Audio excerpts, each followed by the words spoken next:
conditions have been difficult because of the rain. And I don't know how nice it's going to be having cameras pointed out open windows. I've seen a number of species since I arrived, including Canada goose, mallard, American widgeon, and possibly northern pintail, I'm not sure. Definitely northern shoveler.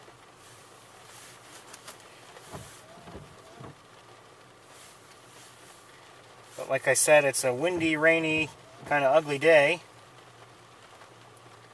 But we're going to try to make the best of it.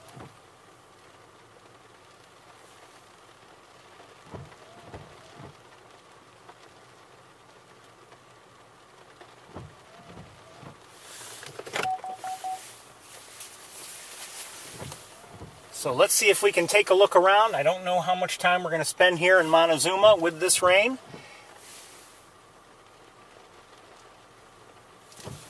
And like I said, it's going to be difficult to deal with things just because, you know, I'd rather go, you know, have a direct unobstructed view of anything, you know, without having to go through window glass anyway. But if I have to have the windows rolled up and there are raindrops all over the windows, that's going to be a problem. But let's see what we can see as best we can. I'm concerned also, not that it's really windy, but it's windy enough that you know, it's okay if the rain is falling straight down and not into you know, in through car windows. That's not too bad sometimes, but if it's falling and you know, blowing right into the car, that can be a problem.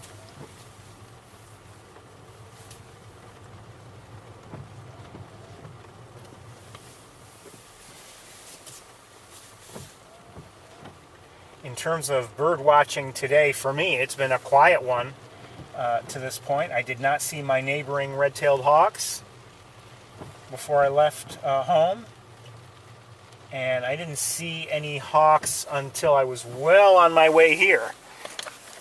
And I did see one bald eagle on the way also.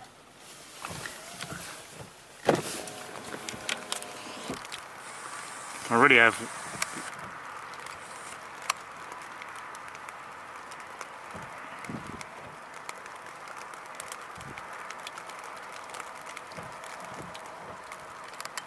I'm not sure what those are.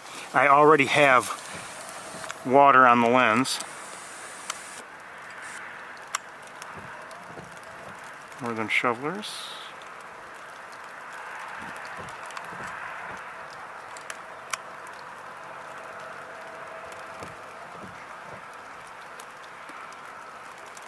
Mallards there. Mallards.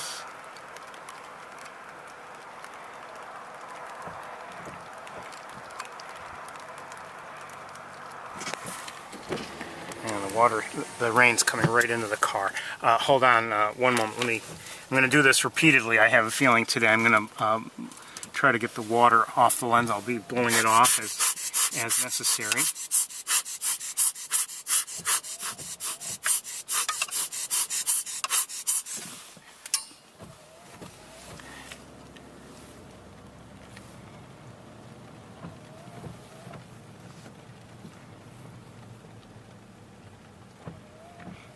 From a bird watching standpoint, it's been a quiet week actually for me. I haven't seen anything out of the ordinary, and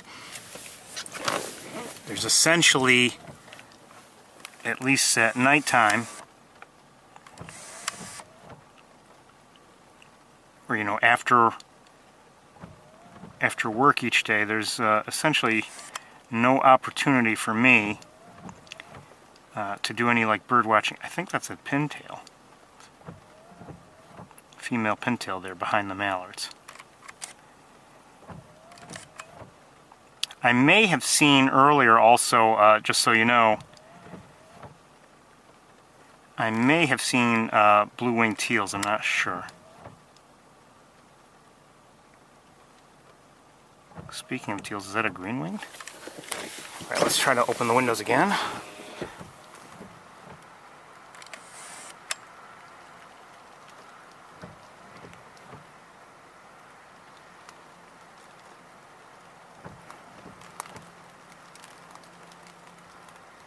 I'm not sure.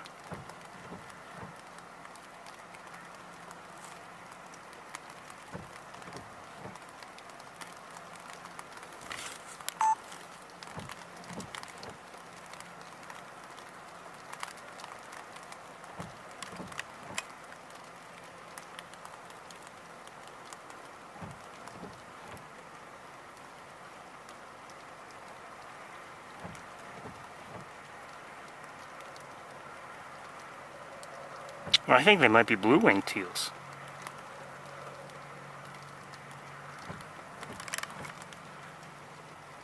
Again, I'm not sure.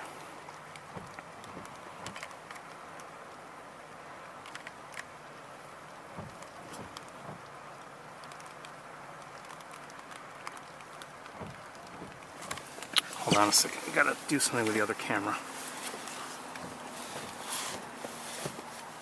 Okay.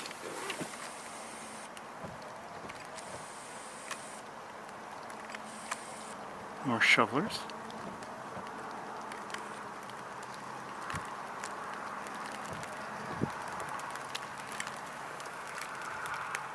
Okay, wind is picking up again. Like I said, it's going to be a challenging day unless that rain, the rain stops. Or it could be that we'll end up, looking in directions that don't have the wind blowing the rain in. We'll see. Let me just hold things steady here. We'll go right back to that parking spot, and because that's where I believe I may have seen a blue-winged teal, but it was out a little ways.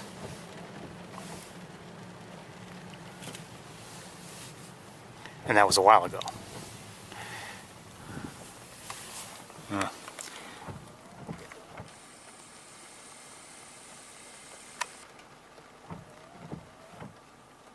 Come on, focus. Come on.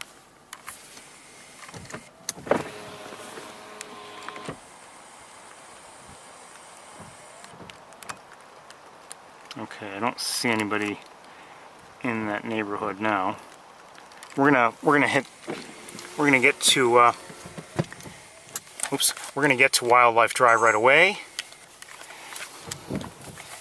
Time is very short. Have to really keep an eye on the clock, because with the loss of an hour, and this is what I was getting at in terms of talking about like any kind of bird watching for me, after work each day.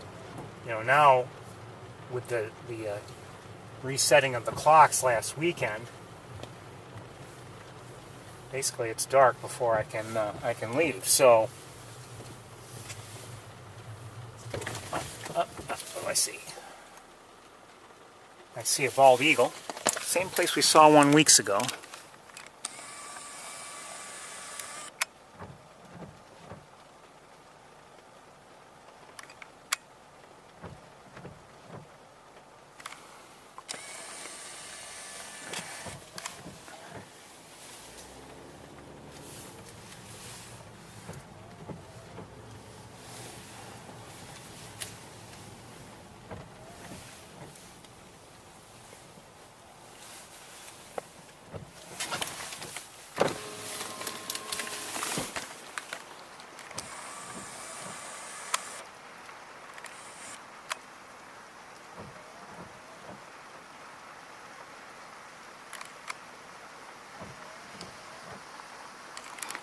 I could try to get the other camera out and give you a sharper look, but it's not very close, so we're going to move along. And again, I want to be mindful of the time. I'm not trying to shortchange anything, but I don't want us to waste any time on. Oh, sorry, it's too bright. On poor looks at things. So let's see if we can.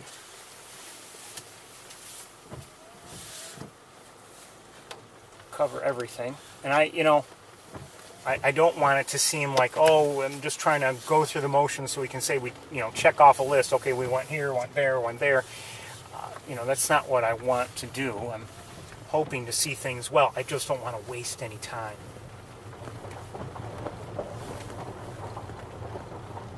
Looks like they have, unless I'm mistaken. I don't know. Well, maybe. I don't know. I was going to say a fresh layer of rocks here, although I see a couple little areas where it looks like there are already, potholes or something. Could be they put down a layer, they just didn't smooth things properly. I thought it was smoother here.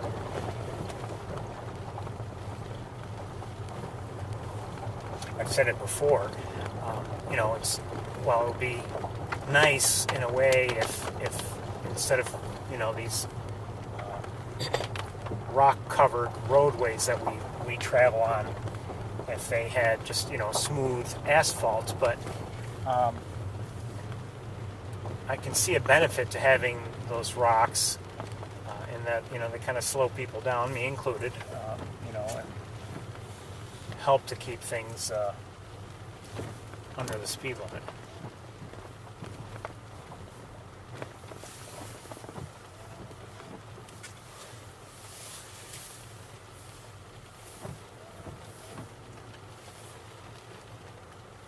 I can't speak for the Montezuma area, but my own area had a fair amount of rain the last couple days.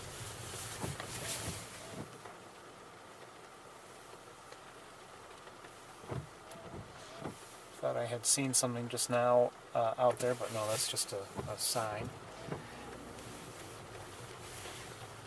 To our right, that is.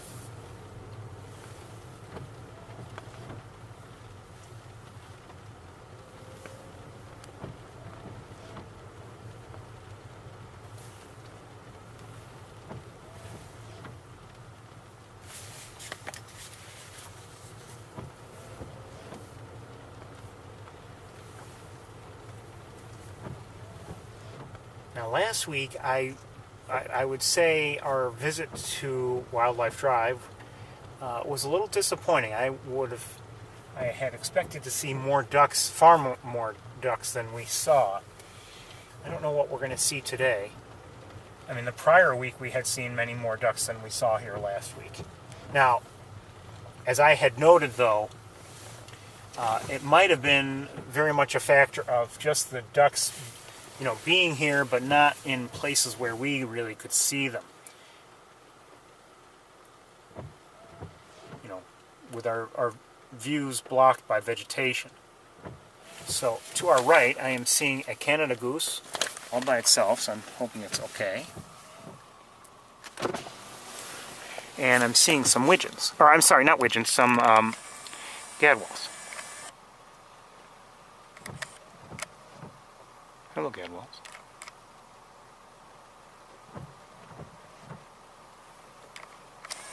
There's the Canada goose. Uh-oh.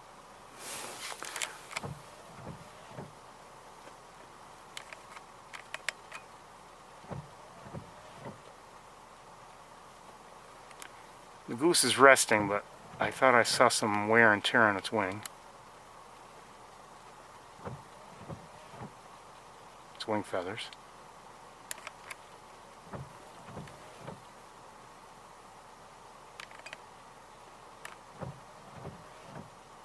Is that a blue-winged teal? I think it might be.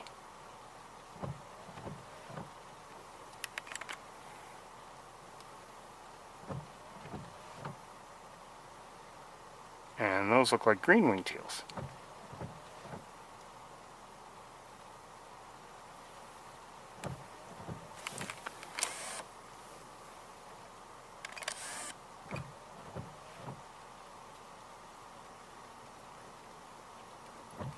I don't know anything about this particular Canada goose, but you may recall weeks ago, several weeks ago, we saw one on a couple occasions that seemed to have a droopy wing as it walked around, and I wonder if that's the same goose. It's possible. All I know is I wish it well.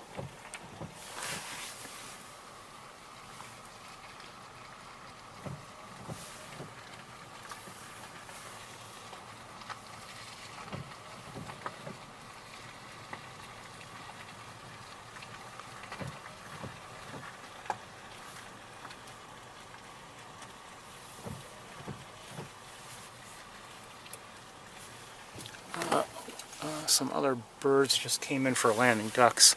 Let's see if I can, before we move on and out of view, let's see if we can kind of tell what they were.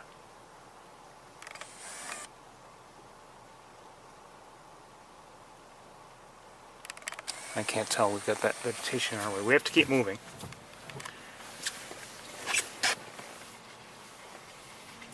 Like I said, you know, now with the clocks having changed and we're on regular, I don't know, I always get confused between what is Eastern daylight time and standard time and all that nonsense.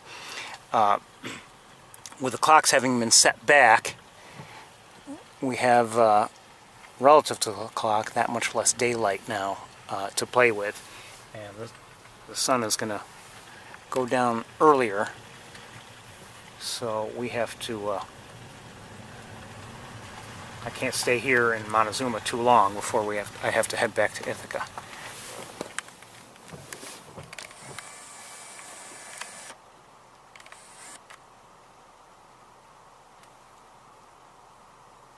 Teal?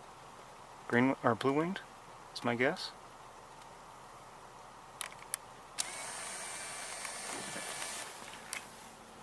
And let's keep moving.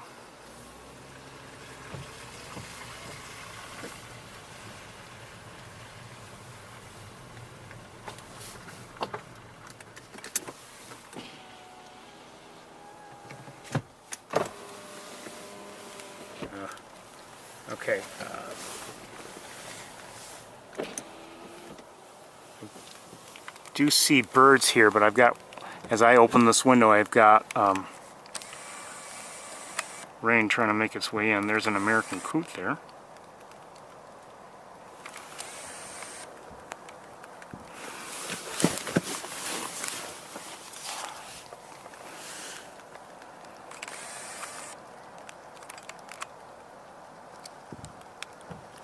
Another coot.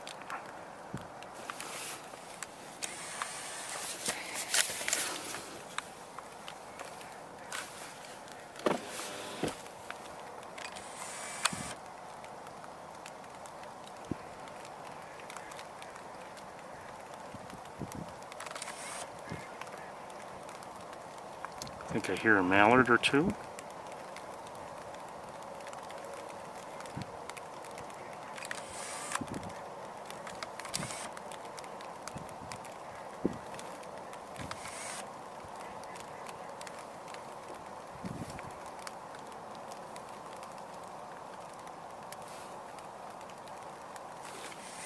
Okay, let's keep going.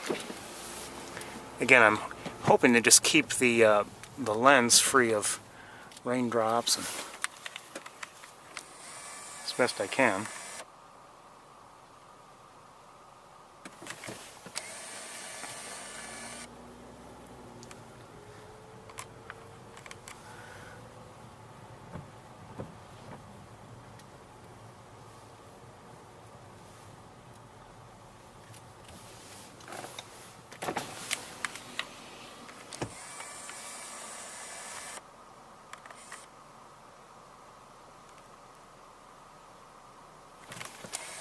Guess I saw that leaf moving around and not a bird.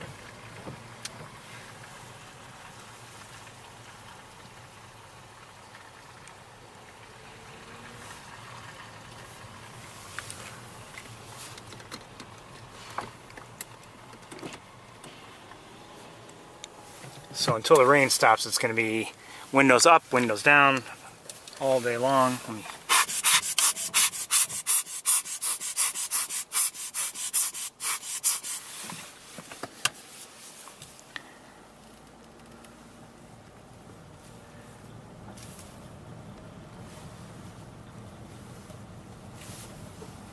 At one point today, I thought, you know, maybe to, oh, another coot nearby. I thought, well, maybe it was a bad choice to set out today, but here we is.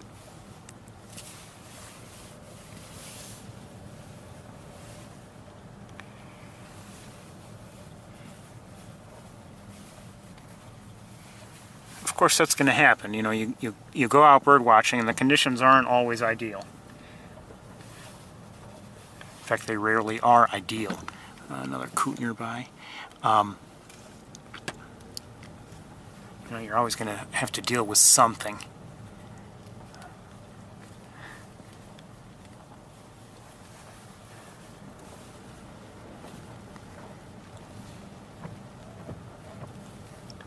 Now, to the naked eye, I don't really see much going on out there in terms of ducks. And now taking it just a quick look with binoculars, I really don't see anything going on with large flocks of ducks, and just makes me wonder, did we miss them all? Did they, meaning like, did they already pass through and maybe not even stop here? Because we didn't really see many large flocks last week. Have we just been in the wrong place? I mean, is Wildlife Drive not the best place and they've just found other pools of water in the area? I don't know. Are they just not here yet for whatever reason? That's possible too.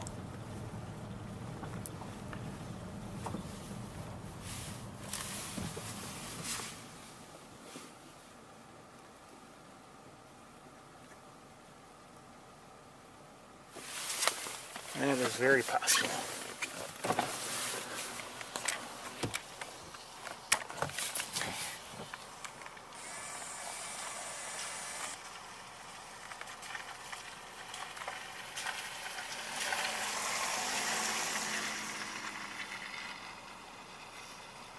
I'm going to set you down. I'm not sure what that is.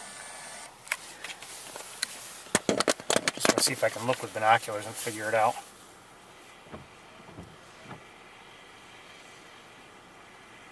I still don't know.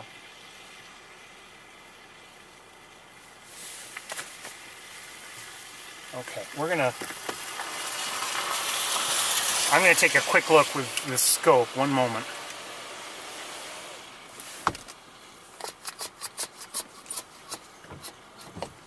And if it's worth looking, well, I'll let you have a look with the scope too. But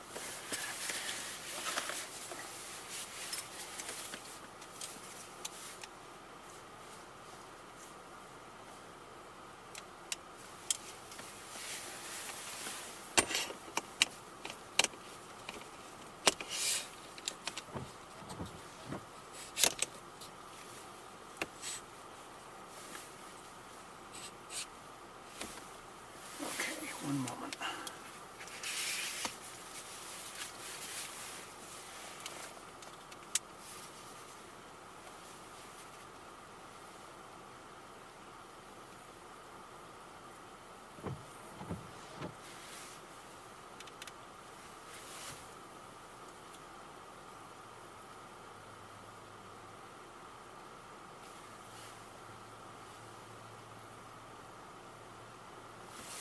Gotta shut off the car. It's too shaky.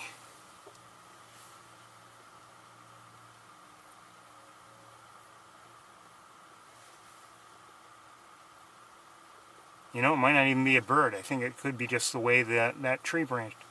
Yeah, I think it might be the way that tree branch is. Never mind.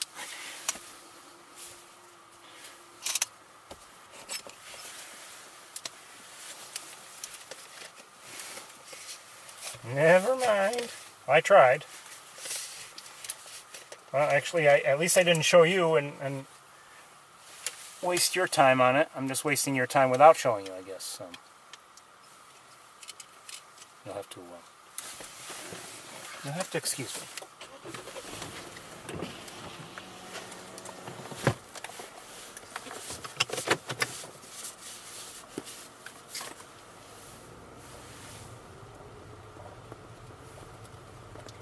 You know, normally, while here, I prefer you know, I prefer to look out the driver's side just because it's easier for me. However, on a day like today, I kind of prefer the other side because the rain isn't tending to come right in on camera lenses from that side.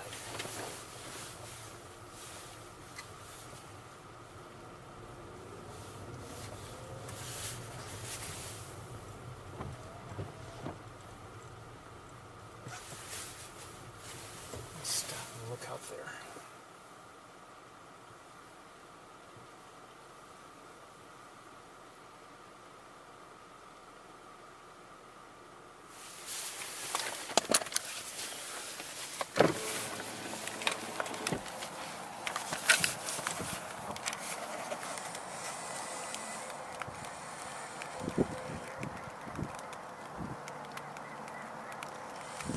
I hear mallards out there.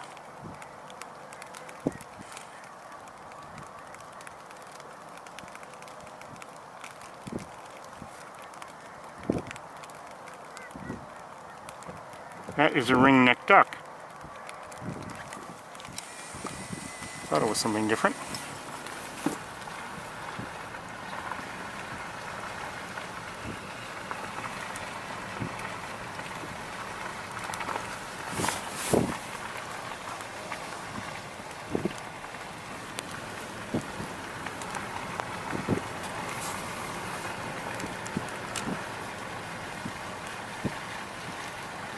Anyway, I'm not seeing, as I indicated, I'm not seeing large flocks of ducks out there. Another coot nearby, but not, you know, not the large flocks that I would have hoped to have seen. And you know, in a way, on a day like today, with it raining like this, you know, yes, I want to see the birds, but in a way, I'm kind of glad that I'm not, you know, missing it all because we can't get. We can't keep the windows open or you know, deal with the rain.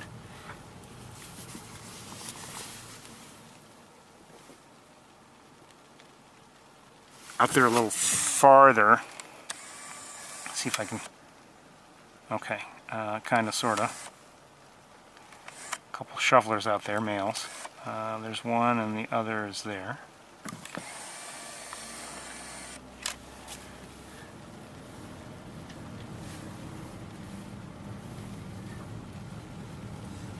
I know it's not my fault, but I'm still sorry that we have conditions like this.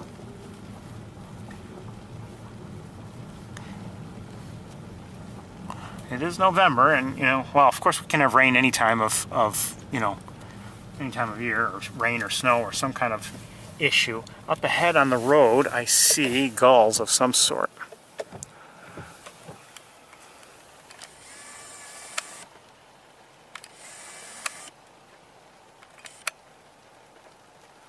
Look like ring-billed gulls.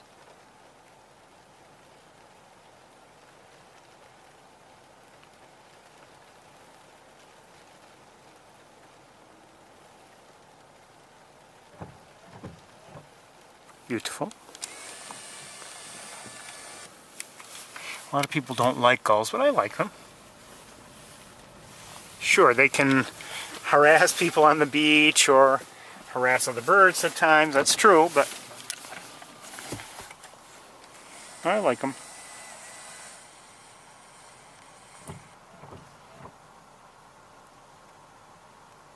Hello, eagle.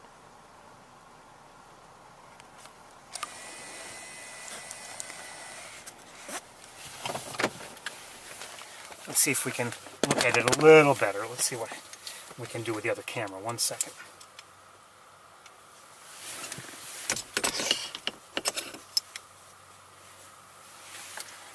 Come on, Ferris, come on.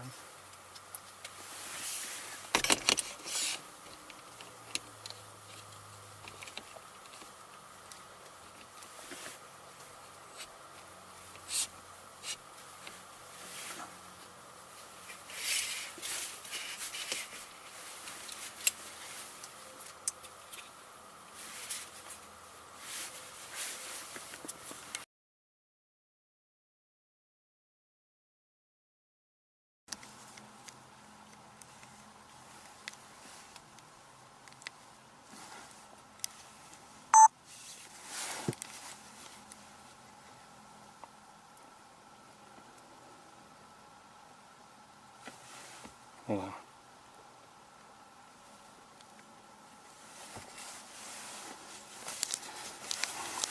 Camera strap gets in the way, the wires get in the way.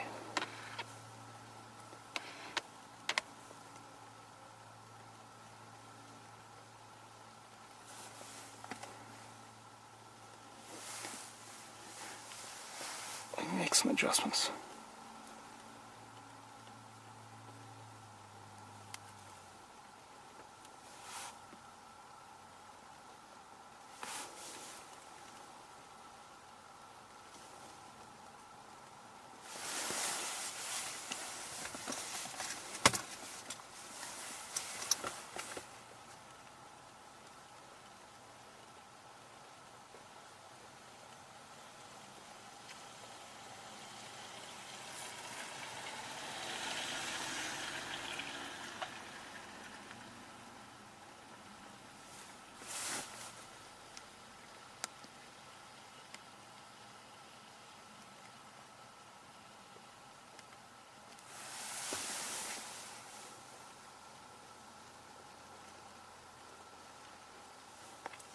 Little bit of a heat shimmer and rain issue. Hold on.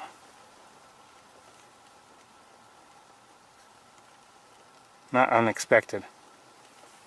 So I can't give you a super sharp look.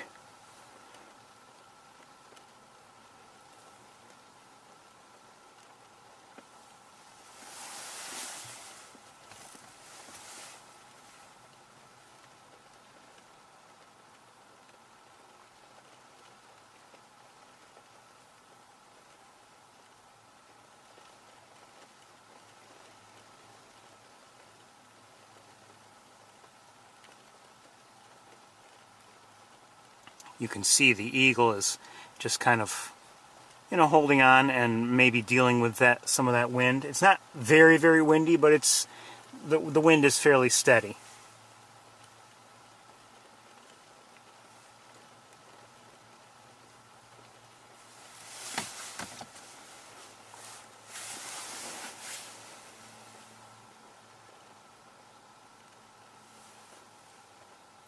Okay, we're going to move on. Let me just and switch cameras here in a moment. Nice to see the eagle, though.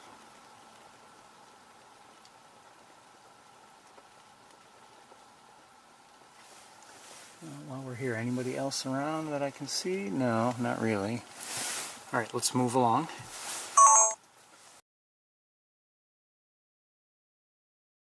Oh, hold on.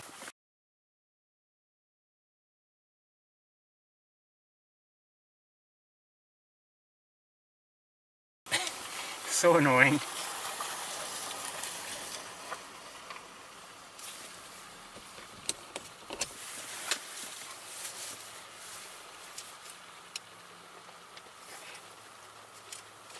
Like I said,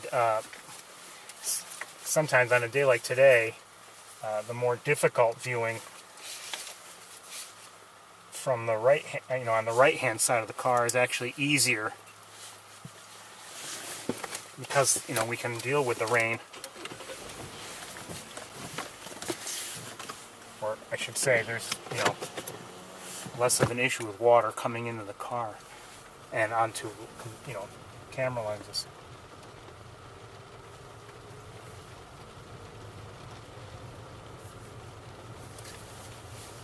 Don't want to bother the gulls who are still there.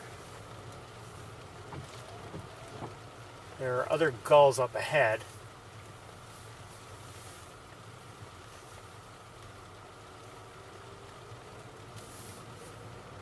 And to the right, you might be able to see them just on the fencing and things around the... oh wait, hold on one second, what do I see?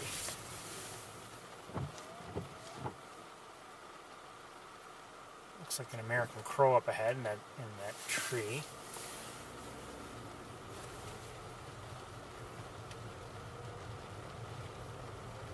Let's keep moving along.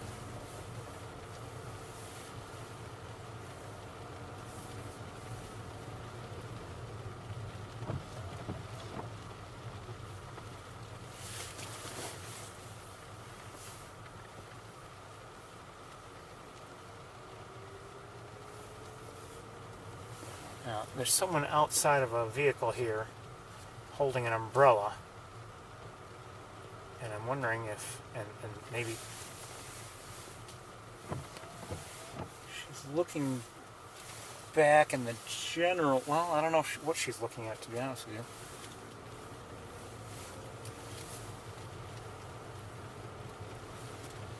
But she had, you know, camera or scope or both. A few American coots to our left. Today may not be a good day to see, you know, birds like northern harriers or red-tailed hawks or whatever.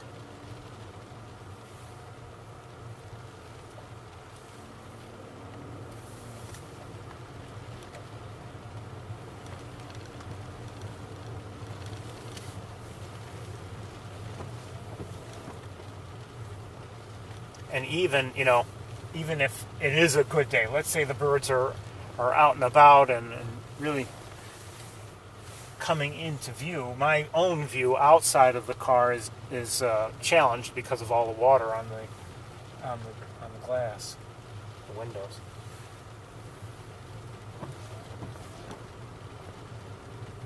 So bottom line, I'm having a hard time seeing out the sides.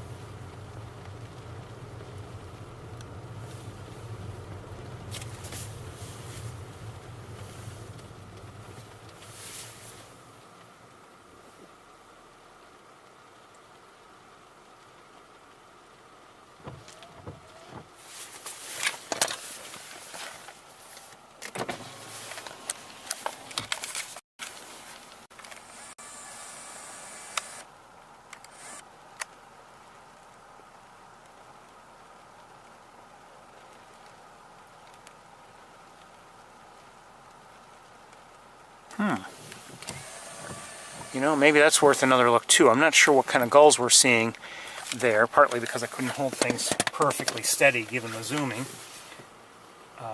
But let's see if we can take a look there and see what's going on. There may be two different species of gull there. I'm not positive, but I thought I might have seen that. So I'm going to again set up the other camera to look that way. Maybe I should leave it that way. One gull just flew off. Hopefully it's not. Hopefully it doesn't mean that they're all going to fly off before I get set up here.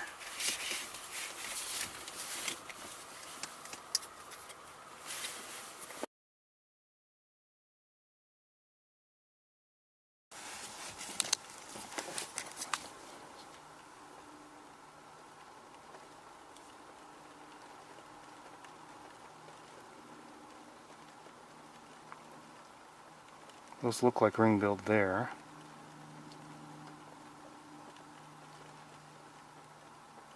Well, maybe they all are.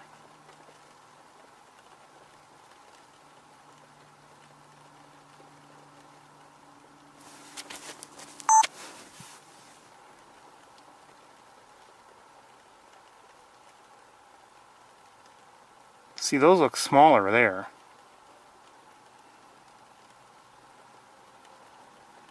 At least they do to me. Could those be ring-billed and these maybe herring? I don't know. Well, that doesn't look like a herring gull there.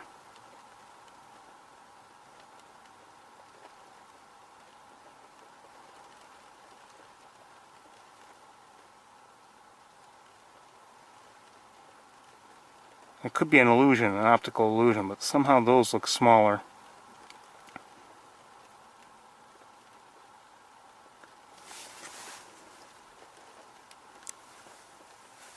Hold on, let me adjust things there. And there, that's a little better.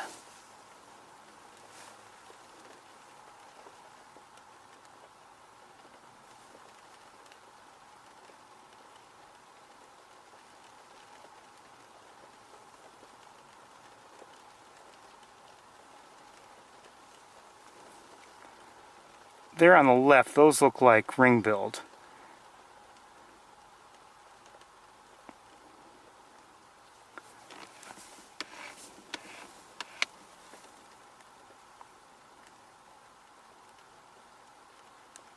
But those really do look smaller there, if I'm not mistaken.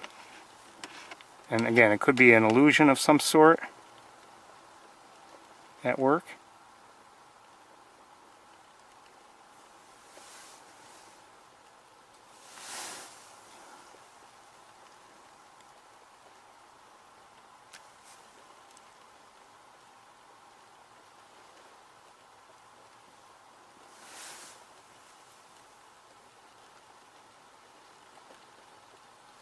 Hold on.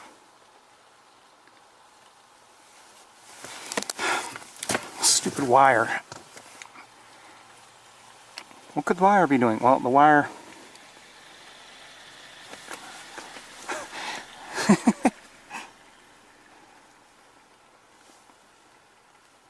Hold on a second.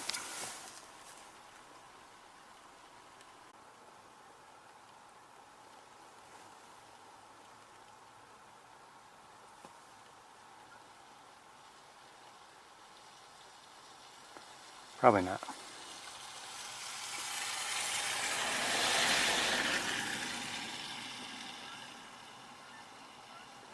Okay, we've looked enough. I'm hearing some Canada geese, and we're going to move along.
Morning dove?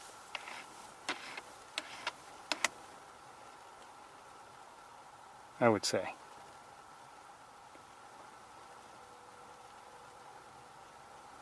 Okay, that was a mourning dove there.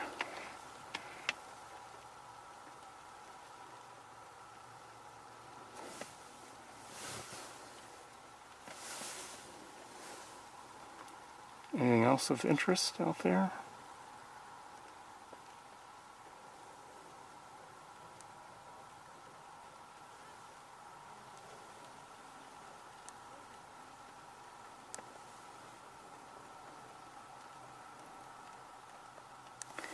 Thought I saw like a number of birds fly to this tree. Now, maybe, I don't know if I saw starlings or something like that. I don't know.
hard to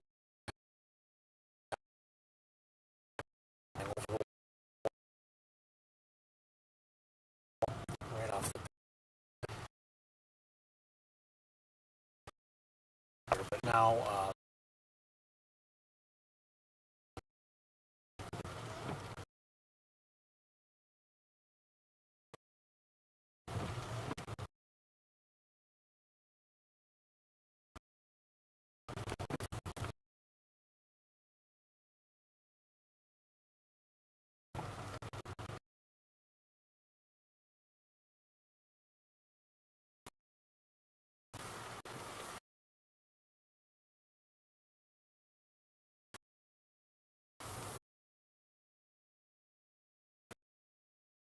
realize I'm not showing you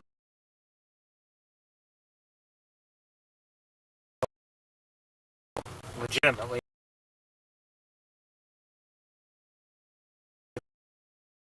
how things have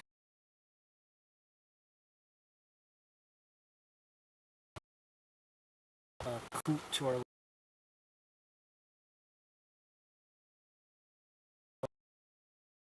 lens and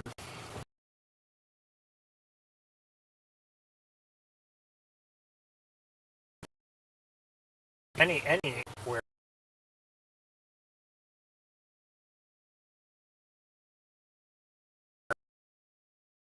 The cattle egret.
I don't post their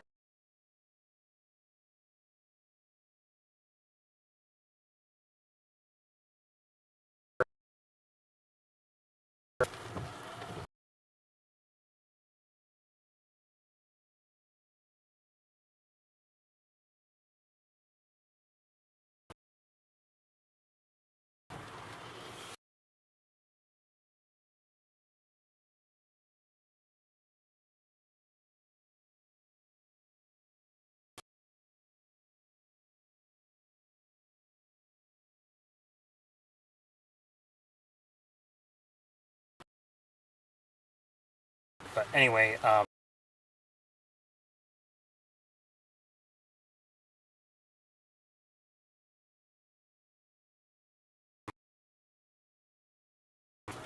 things are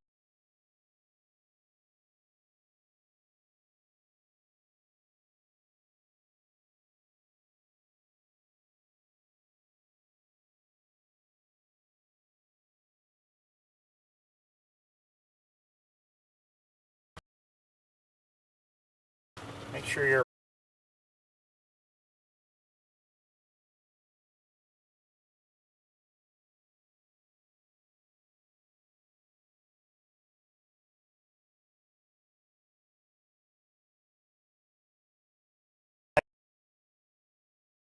mixture of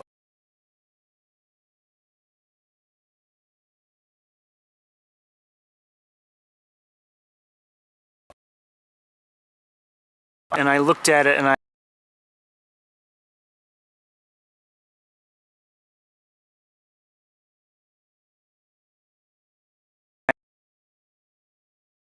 or the photo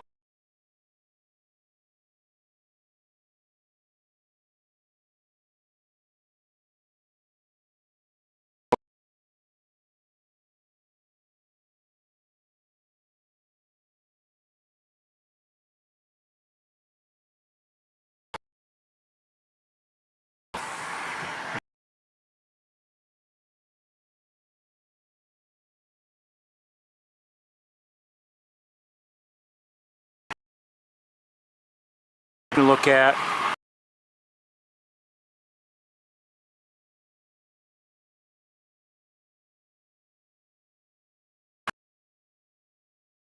Now, a little bit better.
So give me a moment.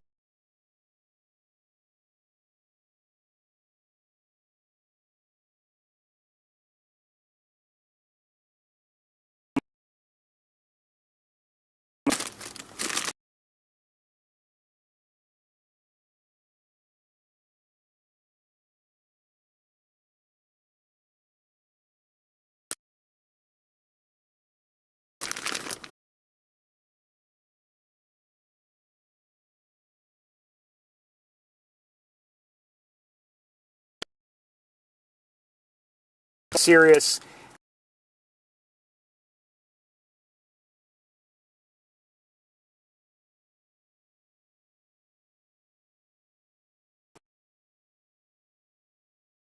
Okay, so if we're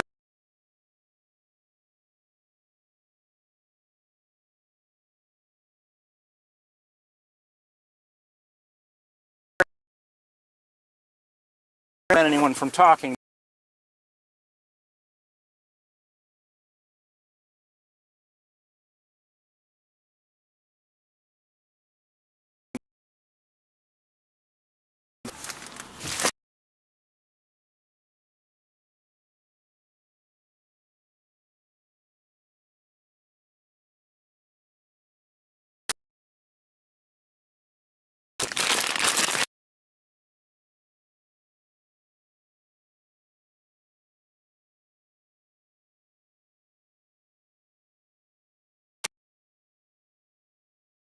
one thing at a time, okay?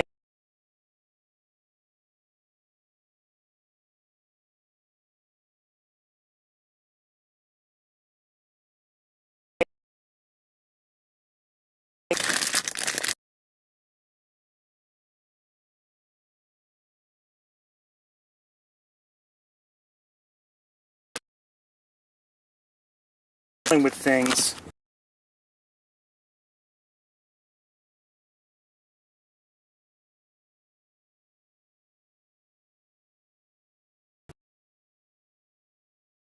The fact that I'm using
Okay, hopefully we're live. Again, let's keep things relevant.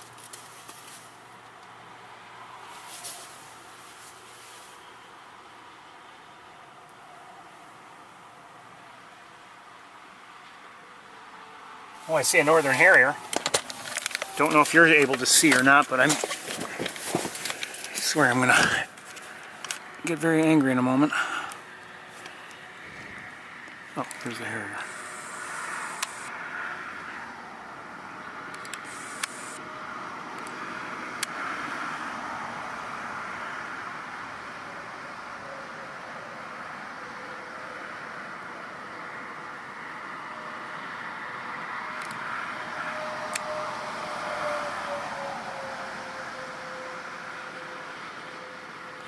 Okay, so it's not very close. I want to look at some gadwalls, which are a little closer, but not super close, but we'll try to look at them as best we can.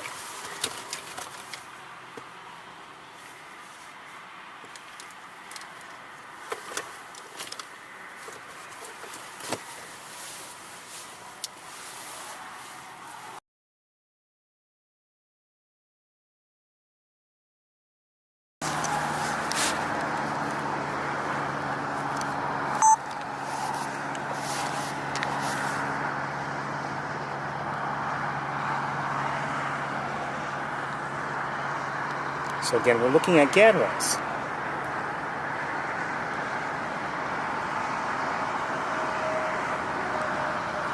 That was a male, by the way. This is a male.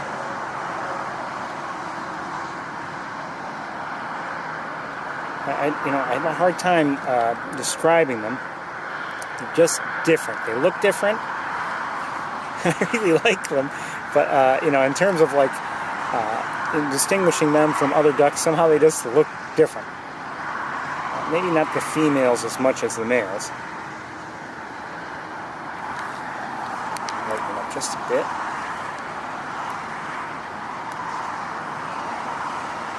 Beautiful, beautiful ducks. As I've said before, I mean, from a distance, oh, they look bland, brown, nothing special. Then when if you get a closer look at them, you see how beautiful they are. They're not super close, so I can't give you, razor sharp close-ups, but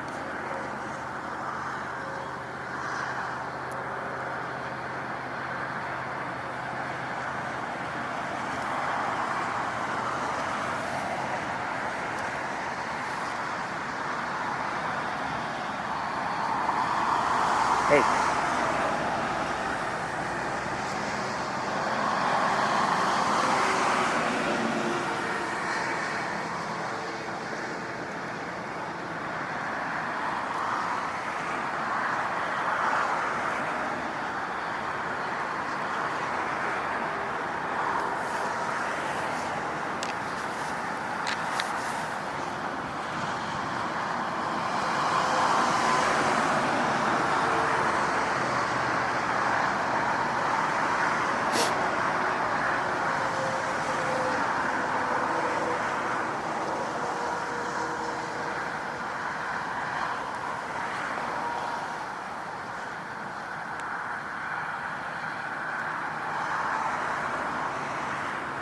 To this point, we haven't had too many close looks at anything, just because of the weather. Did you hear that vocalization? There's one closer to us, but it's now going to be behind vegetation. Oh, hold on. Some that are a little closer. Let's see if we can get them on camera. Find them.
Okay, we're gonna let those two northern harriers go. That was a nice little thing to see. I was distracted by some ducks. Who's that? That is an American widgeon. Hi, widgeon.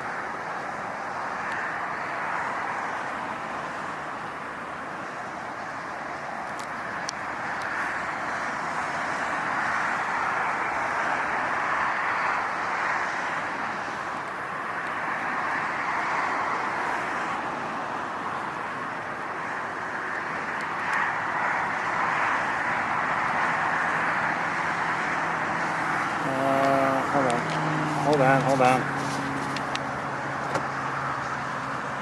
Okay, is that the same widgeon? I think so. Yeah, we have two American widgeons by the looks of things. One male, one female. This is the female.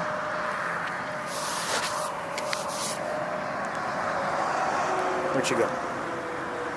I lost her. Hold on. Okay.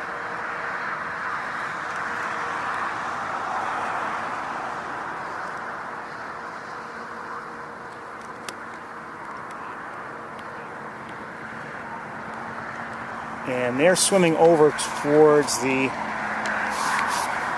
gadwalls, these gadwalls here. There were other gadwalls that may be all, about to join them also. I don't know. The ones that were over here more, they look like they're going to be joining the group. Well, maybe not. The group is kind of breaking up now again.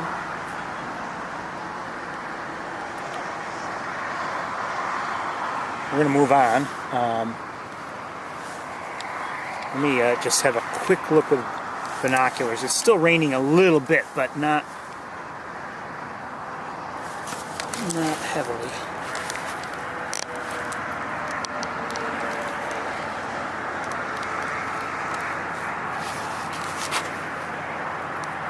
I guess I'm not going to get those ducks that are in the air.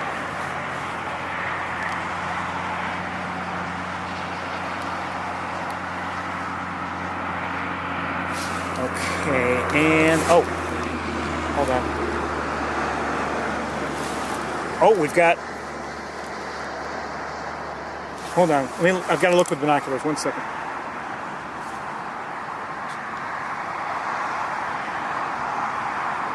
Thought we might have had 3 harriers in my view. I see 2 now. Maybe I lost one or I was mistaken. But, and they're just flying out of view. One might be coming back this way. 1 second, but it's pointed in the wrong direction for me.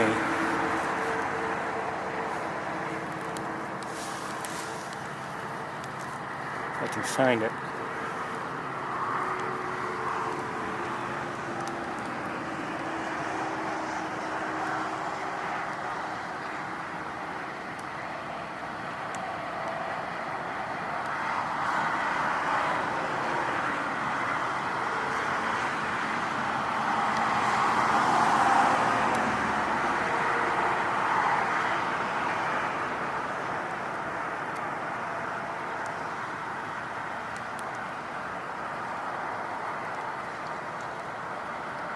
So trying to cheat and take a quick peek elsewhere. I see just the one, and I don't see the other. 1 second, I gotta check something else out.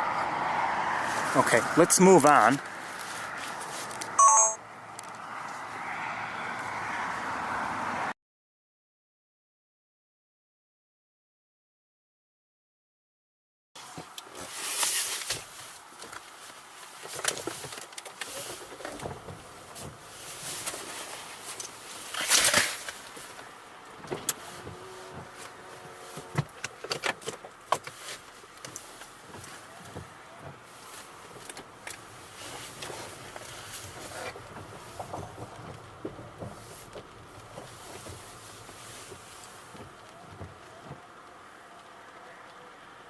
A pied-billed grebe has just come into view.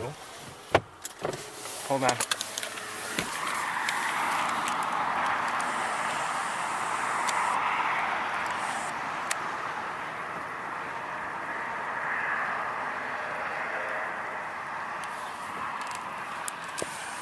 just flew in. I saw something, you know, small coming in for a landing.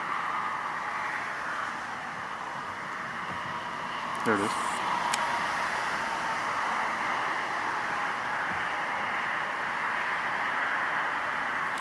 We're going to keep going.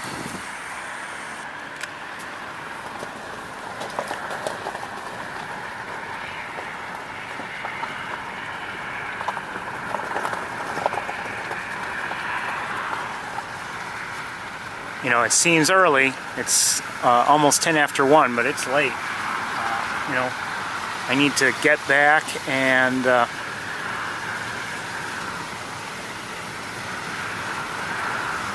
get set up in Ithaca.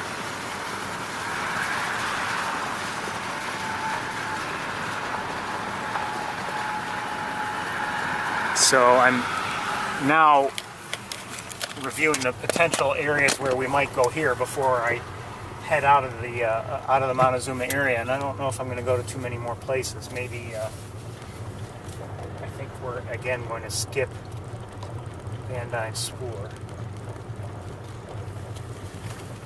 Okay, there are a number of ducks here to our left. I just want to take a quick look at them. Look like they're primarily gadwalls. I'll give you a quick look with this camera. I'm not going to switch cameras.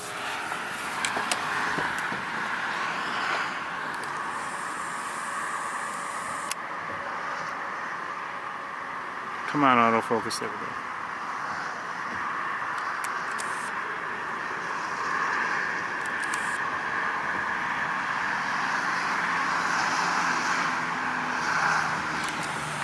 So they look like they're all gadwalls.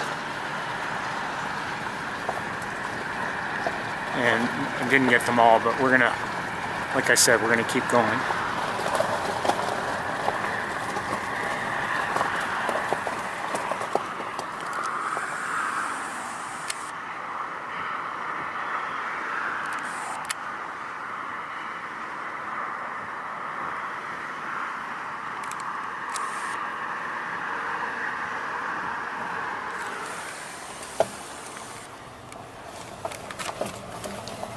So, I mean, like I said, it may seem early at just a few minutes after 1 o'clock, but we need to keep moving if we want any kind of a significant amount of time to look around Ithaca.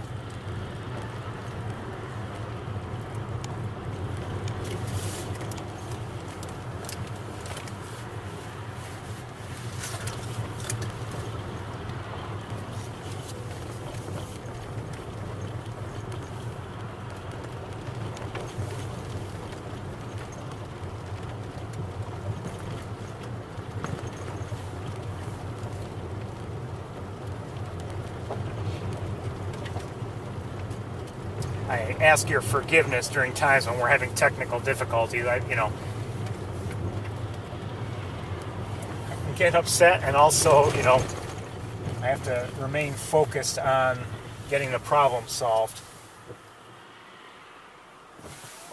And I, can't, if I happen to tune into the chat room, I can't be like, oh, hello, hi, everybody. I mean, I have a problem to sort through.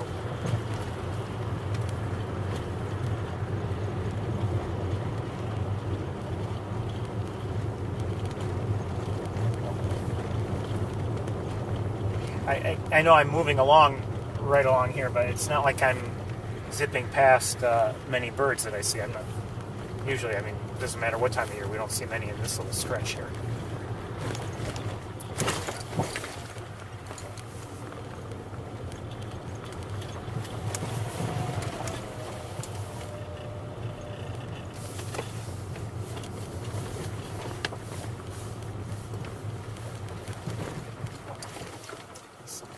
Potholes here.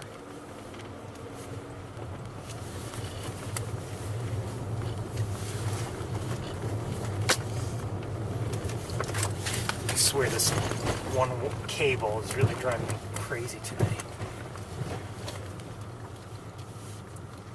Keeps wrapping around either my car's shifter or my water bottle or whatever.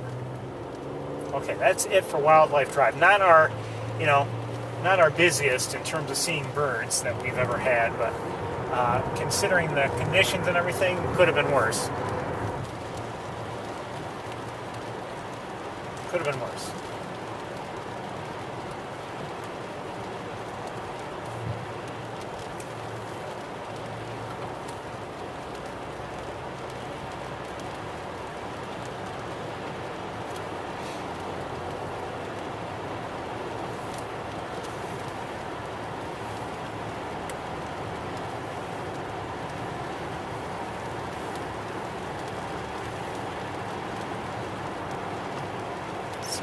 Looks like a gull flying over Shocky Pool.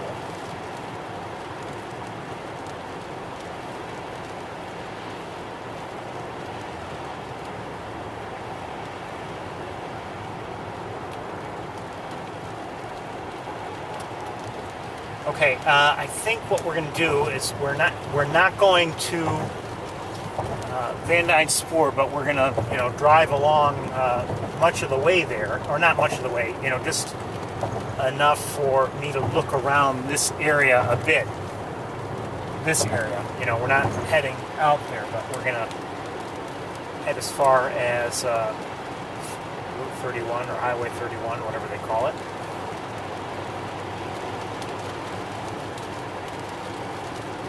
So I may lose you here or there. Hopefully not. We've had enough technical issues today so far.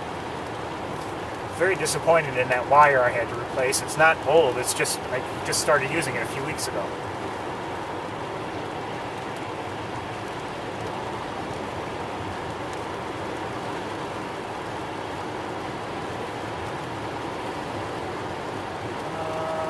Flying in the air to our right, what else would it be flying in? Is a, I don't know what that was. That may have been warning bell. Everybody, taking a left turn up here. I don't know if the road is still closed.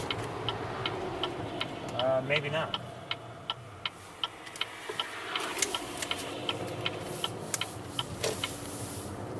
Maybe not.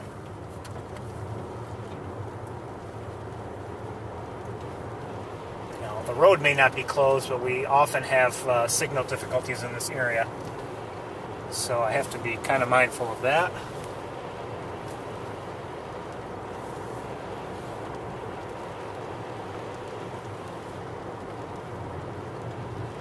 And it looks like the road is open. All right, let's continue on. Hold on. I just want to pull over and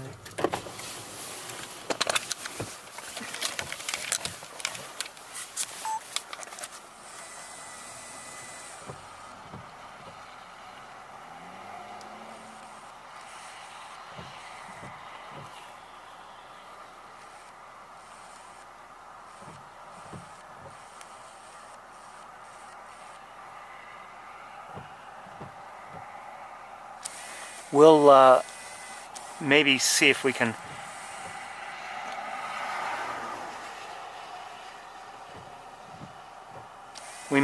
head down this road here and see if we can maybe determine what the fuss is all about. Although it doesn't look like they're all landing there.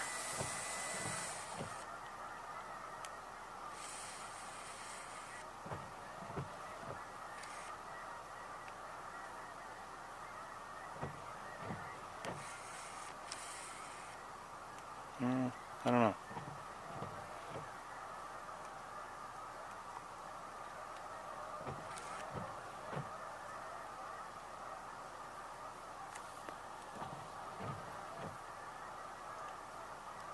Yeah, I think they're landing. Looks like they're landing.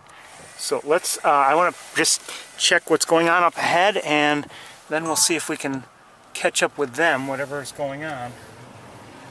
Just want to take a look up ahead. We haven't been here in a while because the road's been closed. Is there a reason why the window's open? Okay.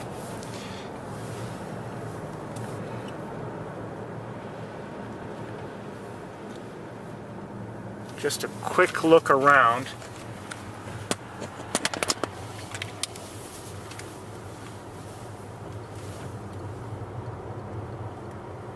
I think I see some white in the water up ahead. Still alive.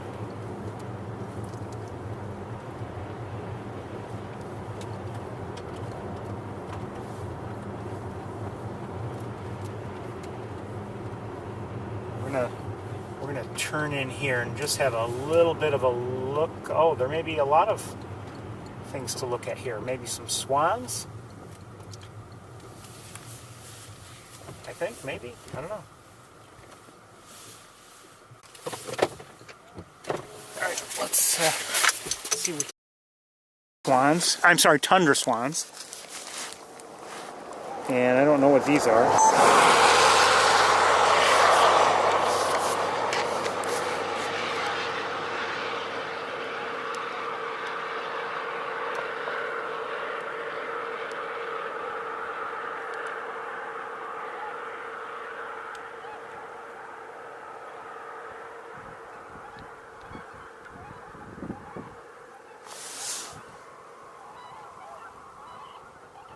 Hold on.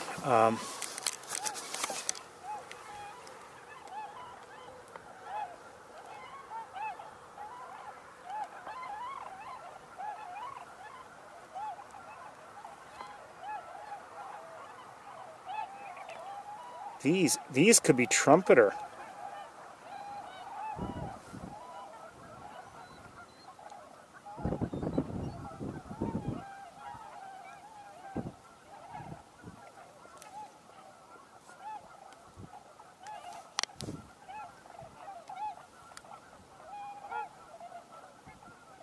I think they are. Hold on.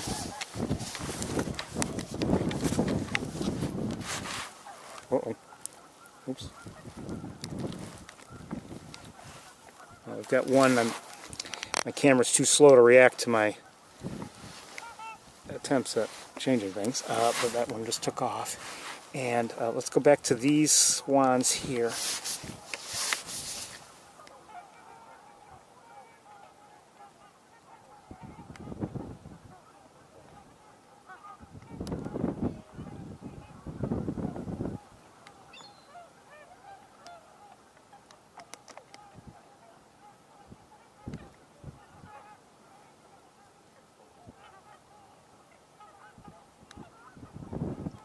So I think these are trumpeter swans, if I'm not mistaken.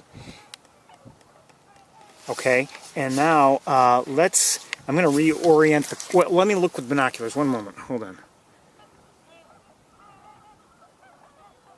Hold on. There are other swans I should look at over here.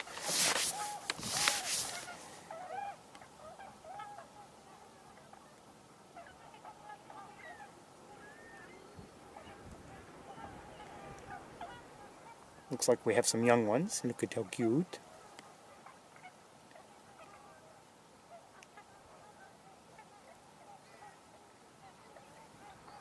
More swans coming in. I don't know what they are, but they're four. I don't know if they're going to land or not. Where they're going to land.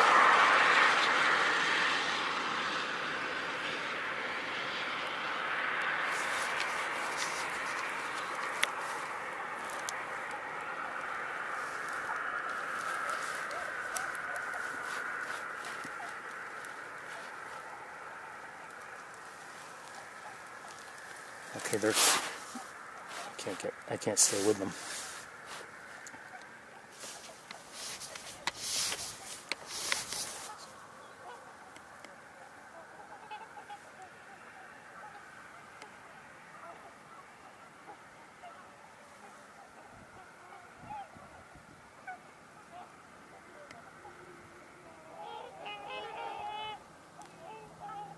So I think we've got trumpeters over here on this side, and let me look with, hold on, let me look with binoculars.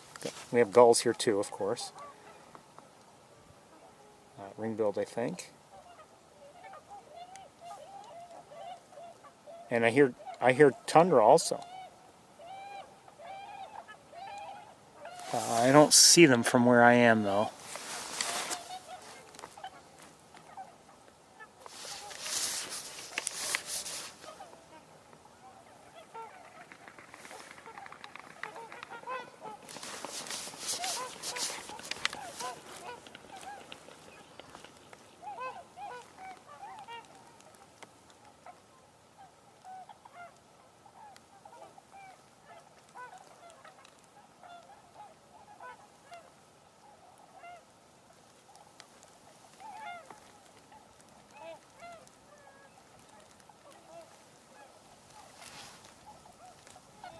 Okay, let's move the car so I can reorient things here. I guess this is good.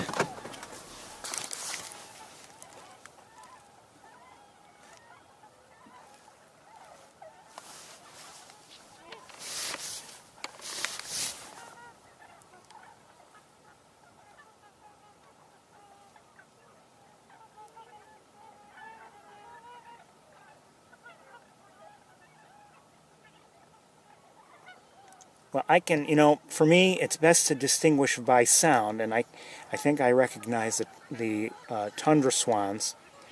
I'm not sure if these are, I think we have tundra here.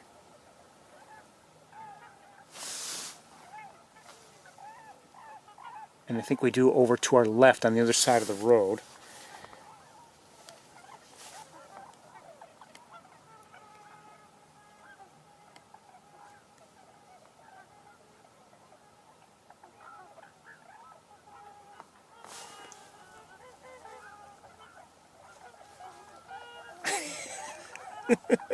I love it.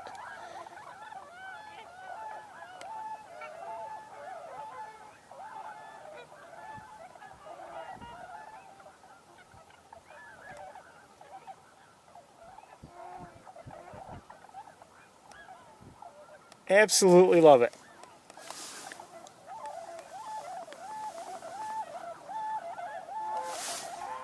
Oh, shoot, I don't know what I'm missing on the other side of the road,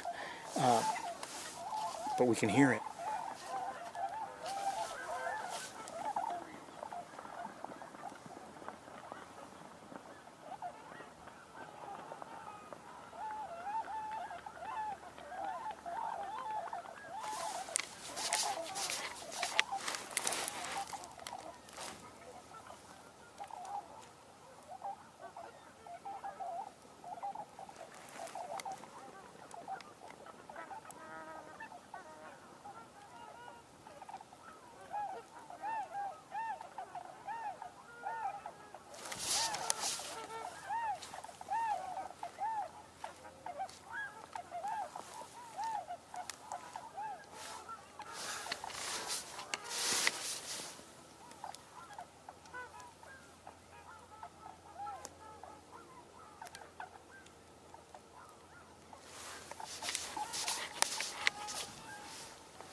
Hold on, we've got to go to the other side of the road.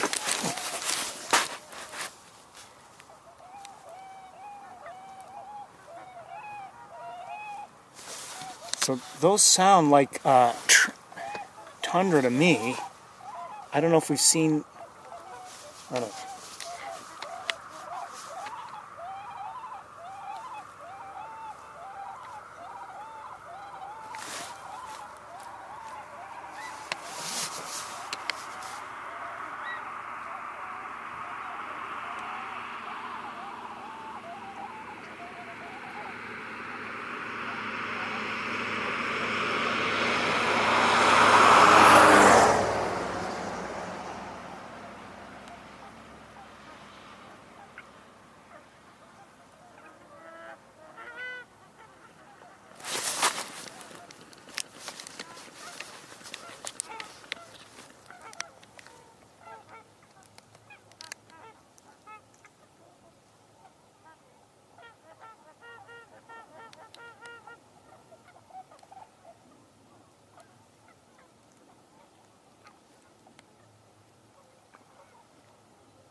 on camera right now, that is no doubt. I mean, we're hearing the vocalizations, but I could see also the yellow patch of skin in front of the eye on that one. I don't see it very well, if at all, on some of these others, but I saw it clearly on one of them.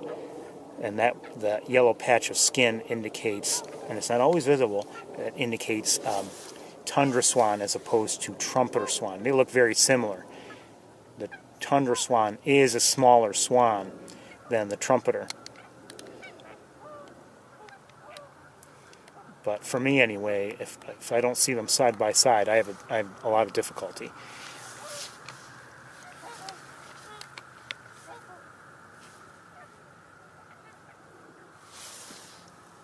We're not going to be here too much longer. It's getting late, but this, I don't know about you, I've enjoyed.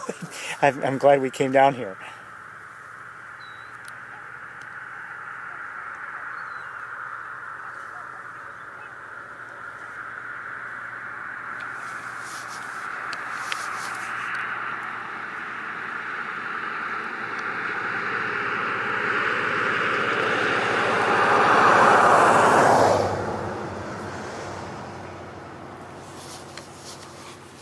Let's see. They're in various. They're scattered in various areas, and that's just a challenge to keep up with all of them.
See that yellow in front of the eye? You probably see it better than I do, but at least I hope you do.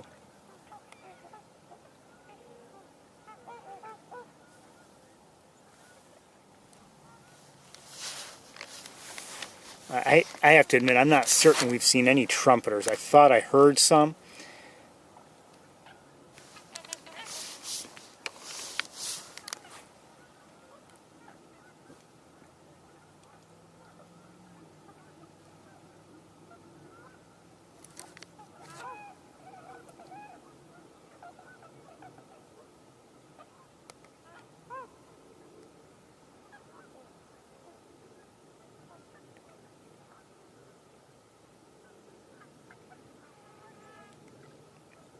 You may not realize it, but this is how I comb my hair.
Oh, what do I see? Hold on.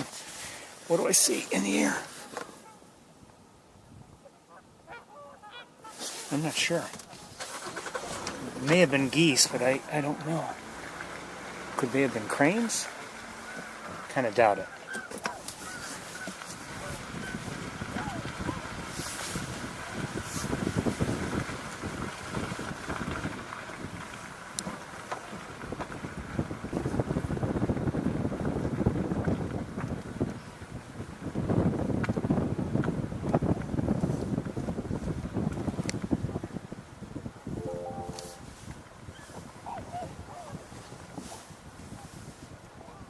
I don't know where they went, whatever they were.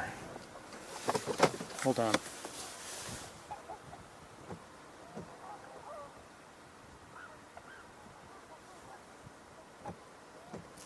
Well, while we're here, let's look at, I think we've got some ducks here, including maybe some pintails.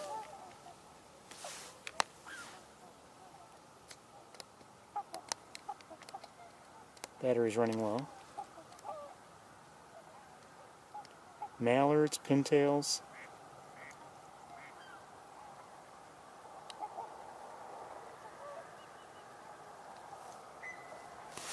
Who's screeching like that?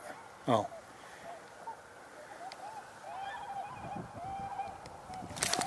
And...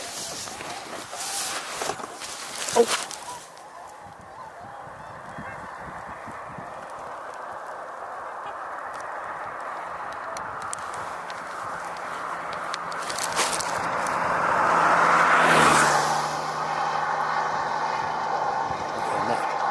I don't know if there was a mass takeoff or what.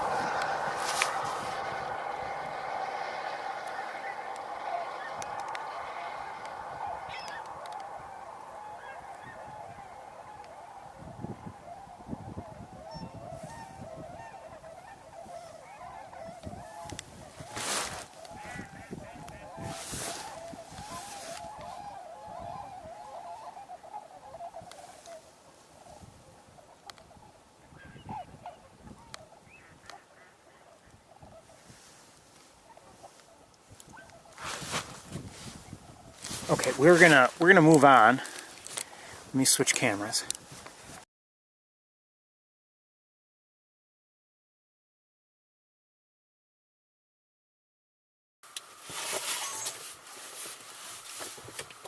This has been nice. I hope you've enjoyed that. I certainly did. But we need to, it's getting late, very late.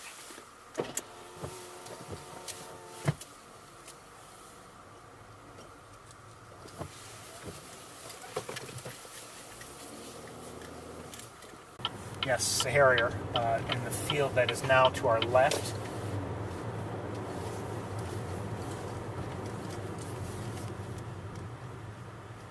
Just wondering if it's worth trying to get it on camera right now. It's getting farther away. Let's, if we had been here, you know, already, it would have been okay. But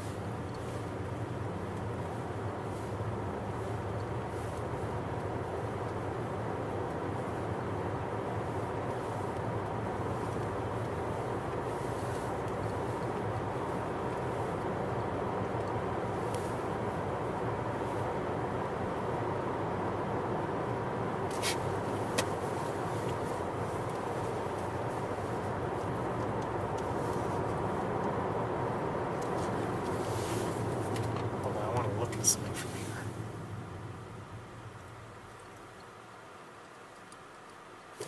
Okay, so I was wondering what the commotion was up ahead. I thought it might be a field. I'll give you a quick look with this camera. You know, we had seen all those Canada geese coming in apparently for a landing, but I think I found out what's going on.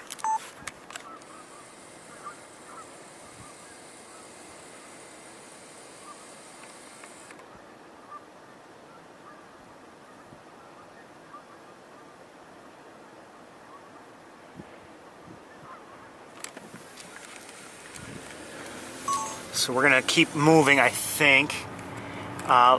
We'll continue on this road though. Might as well.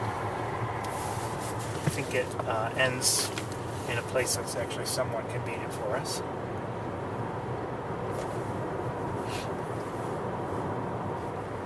forgot about whatever that body of water is there.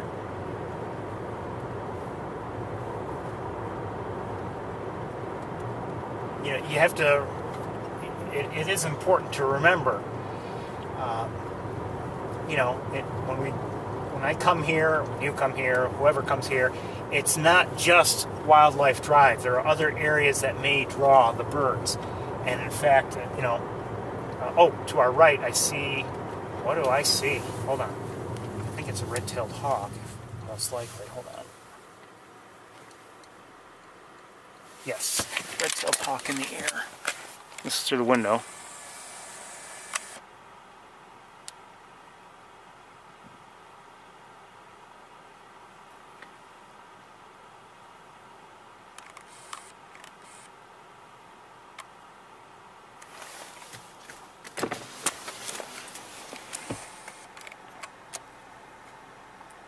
Where'd it go?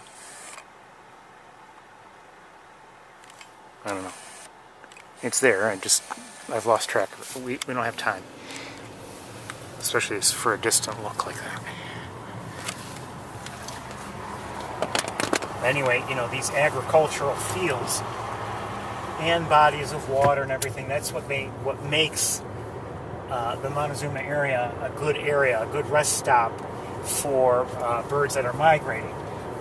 You know, I don't know if it's been that way for, you know, centuries and centuries, just past the mourning dove, or if it's been, you know, just since human beings started farming in the area. I have no idea, but anyway,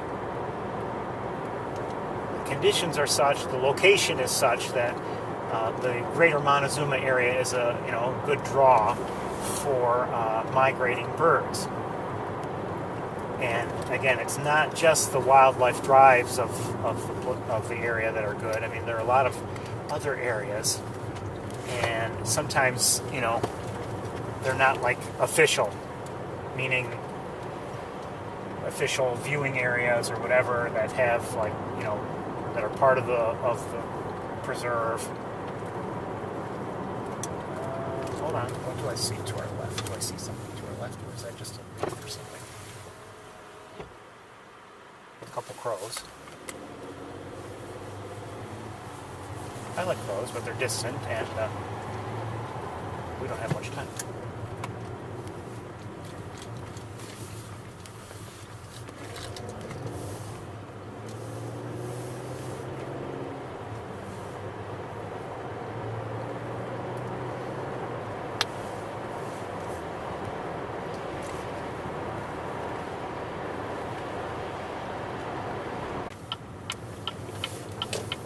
I have great news. You all missed some of my rambling.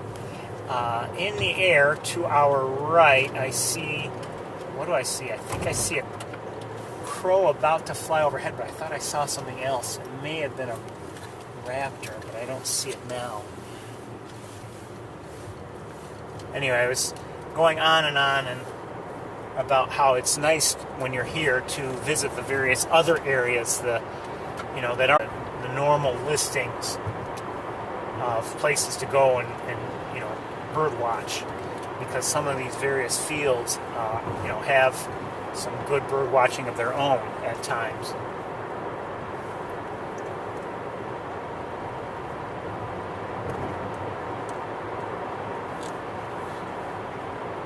So right now I'm just driving around and looking at some of these various fields just to see if there's anything of interest. A few crows are overhead.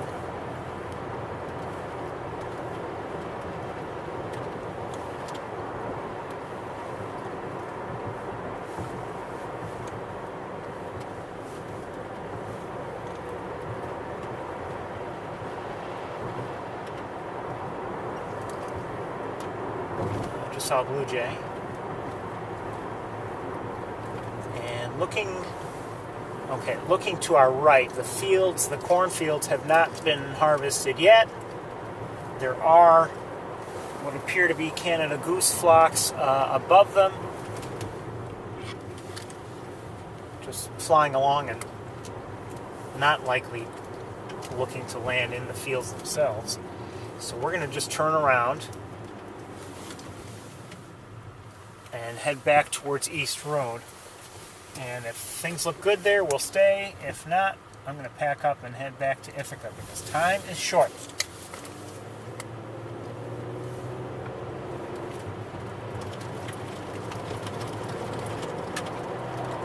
So far, we're not going to have any extra video at the end of the tour. I haven't seen anything that you haven't seen. Just so you know. Last week we had the cattle egret footage, the week before the common loons. I did post the cattle egret on YouTube if anyone's interested. Cute little birdie.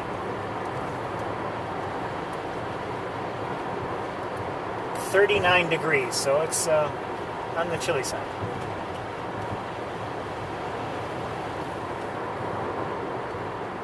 But what do you expect? It's November, you know. A reminder, my plan is still to have an abbreviated tour on Thanksgiving Day, if anyone wants to join me.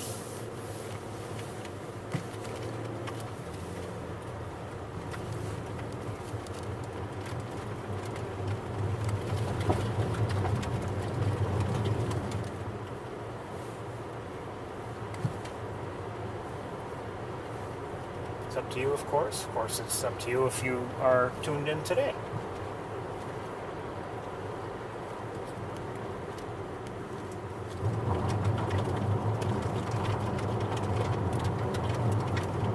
You know, that is one thing about the tour. People can, you know, you have to remember, people can come and go as they please. And, you know, if the tour is longer than, you know, some people would like or whatever, I mean, they don't have to stay for the whole thing, of course. So, you know, if you think that it's a good idea to suggest it to somebody who might enjoy for at least, you know, a little while each time, by all means, suggest it. Do I see something? Hold on one second.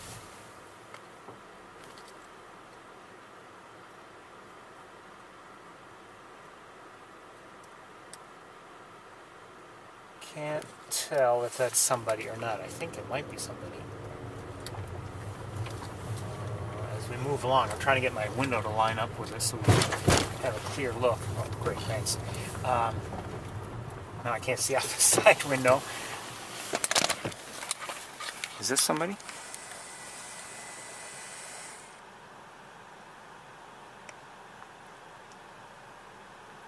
It looks like somebody.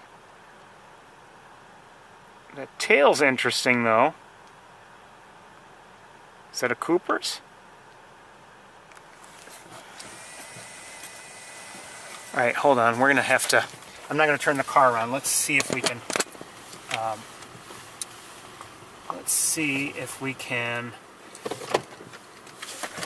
do what we did at Wildlife Drive. 1 second.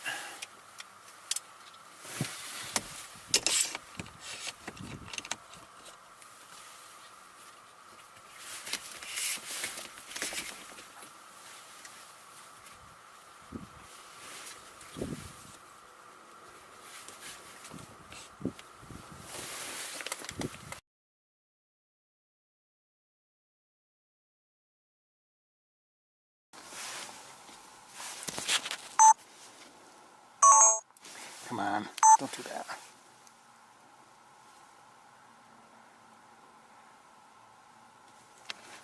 Gotta find it.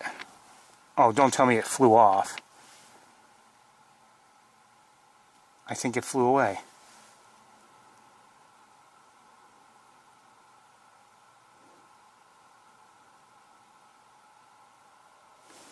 Hold on, let me look with binoculars. I think it flew off already. I don't see it.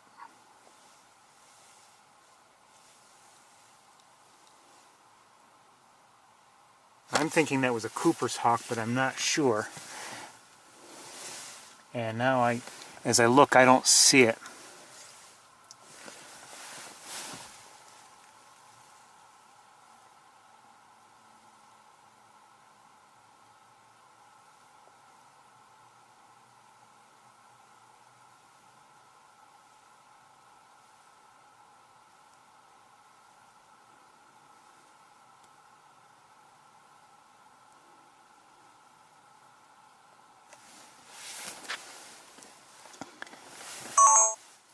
too. Sorry.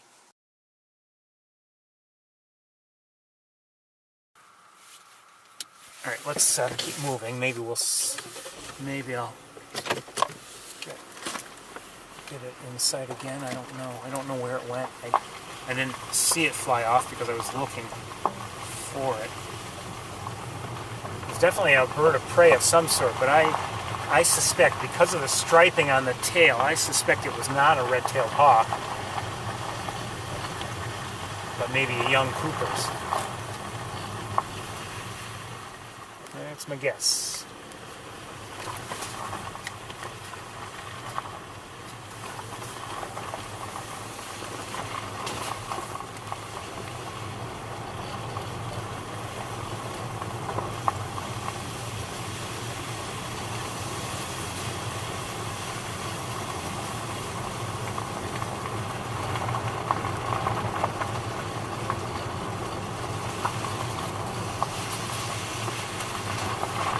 So we don't have much time here.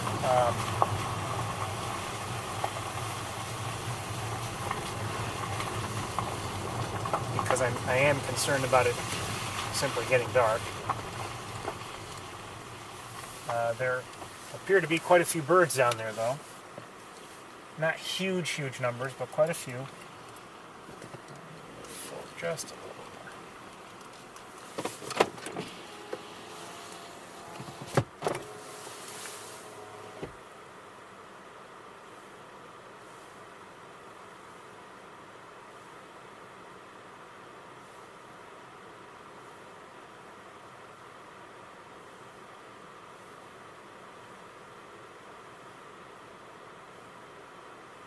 Okay, just took a look with binoculars.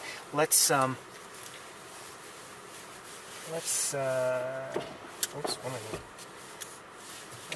take a look with this camera first. I think there may even be some mergansers nearby. Oh, I hear cranes. Where are they?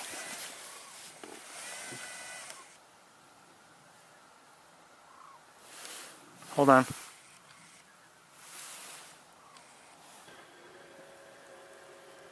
I don't know where they are, but I hear sandhill cranes.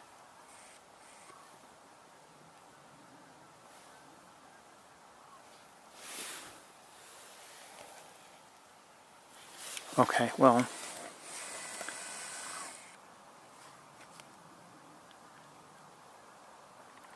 those look like hooded mergansers.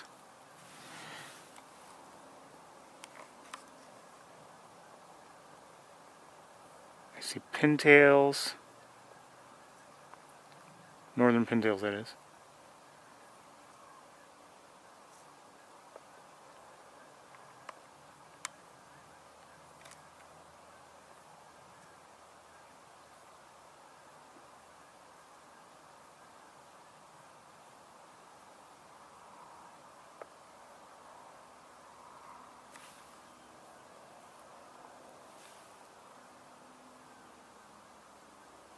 Don't know where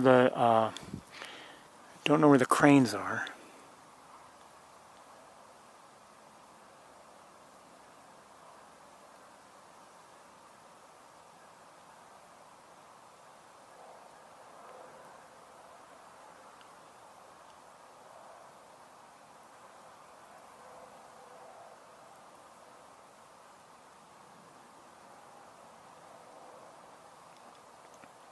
We'll switch cameras soon. I just wanted to get a wider field of view.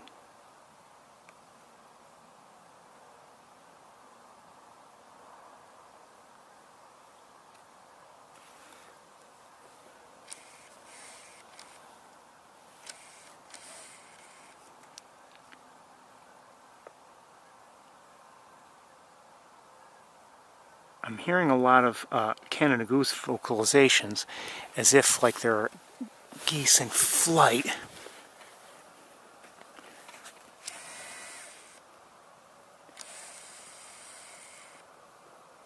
Those look like ducks.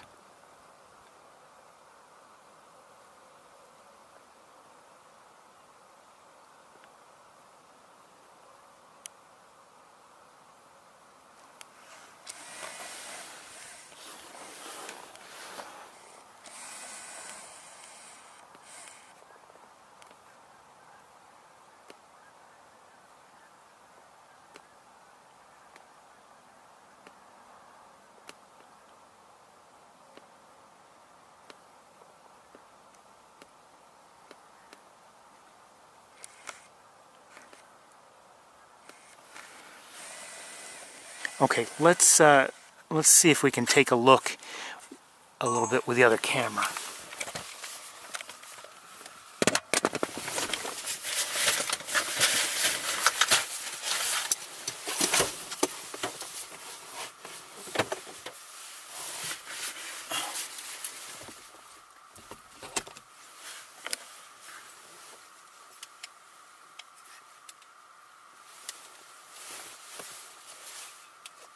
One second, gotta reconvert it here.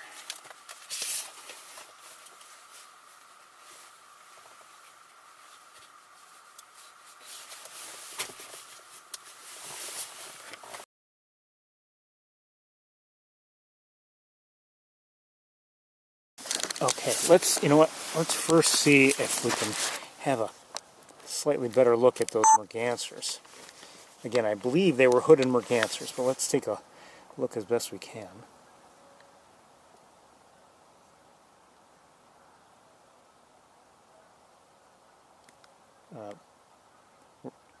You know, it's not a sunny day, but the sun is actually starting to come out, but the distance is making for a little bit of heat shimmer. Let's brighten it up. So I still believe these are hooded mergansers.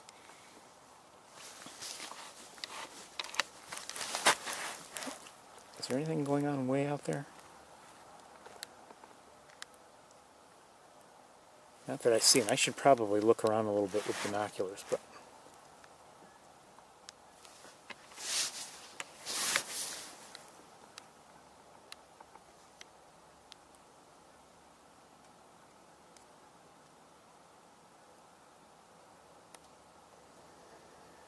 I think I see green-winged teals also, and northern pintails.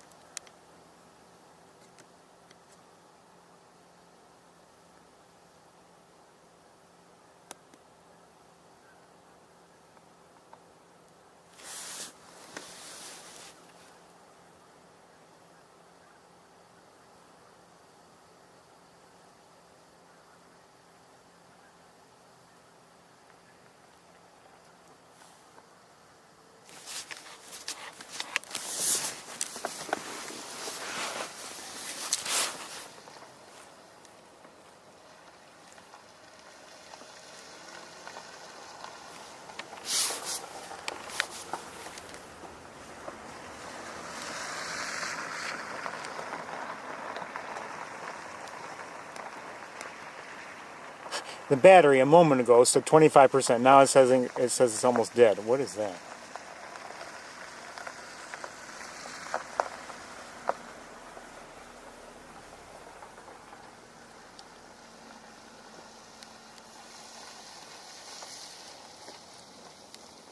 Somehow it looked small, but maybe not.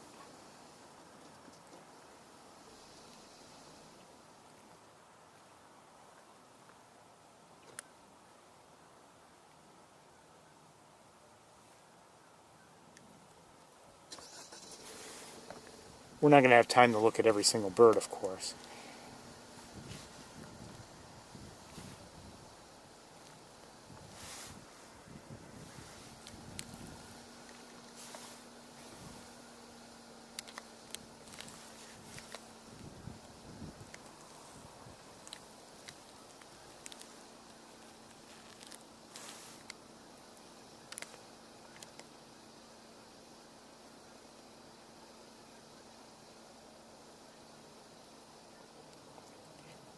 Those birds with the darker heads and the white breasts, like that one at center, those are northern pintail males. Females are a little harder for me to describe, but very elegant, beautiful ducks. Oh, that's an American widgeon there at center screen. Hello, widgeon.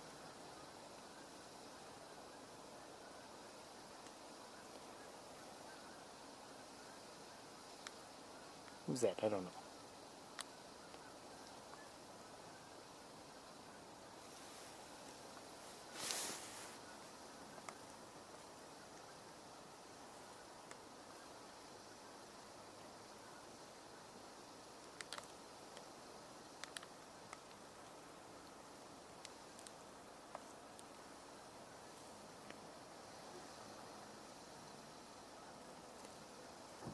So anyway, my the battery in this camera may go out at any moment.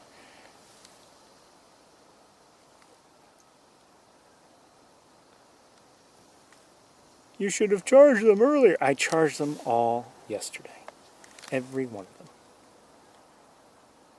Whether they needed it or not. Swan there of some sort. I'm not sure what kind. I'm guessing, I don't know. All by itself by the looks of things.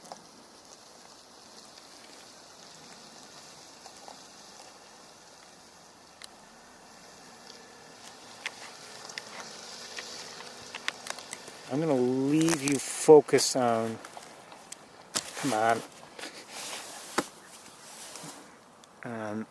them. Let me look around with binoculars.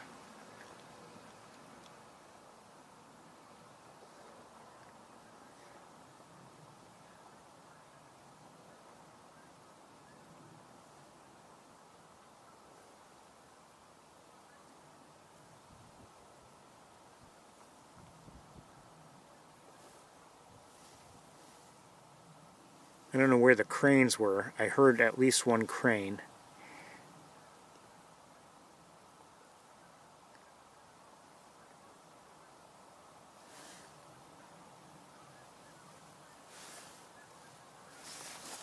Let's, we're going to move on.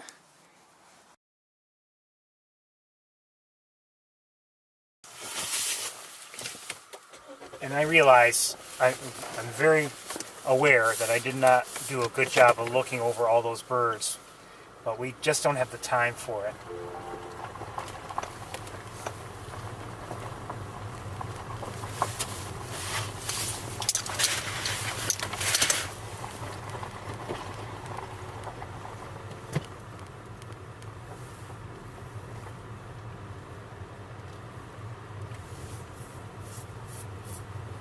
I mean, are all the birds down there just Canada geese, northern pintails, maybe some mallards, and an American widgeon or two? It's very possible. But there may be other species down there that I miss, and I apologize for that.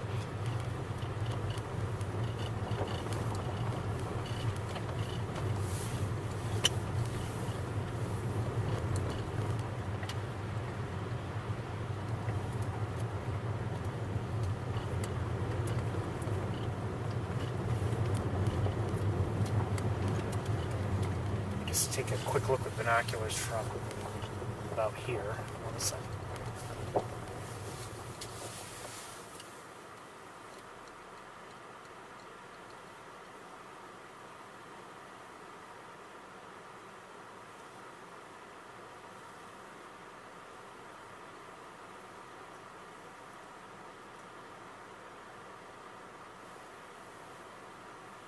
All right, let's move on.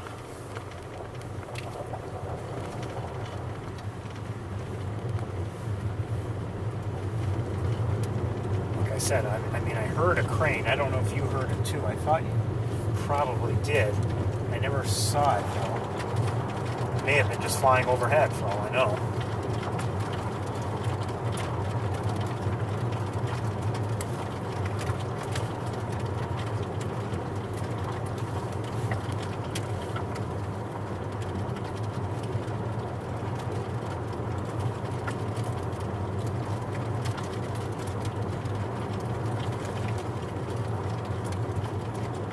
Morning doves are about to pass underneath.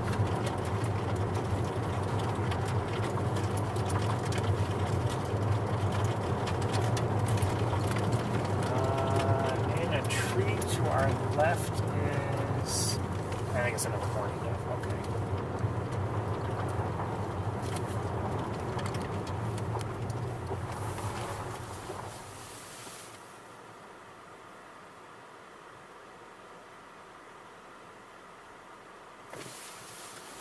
Fake owl to our left.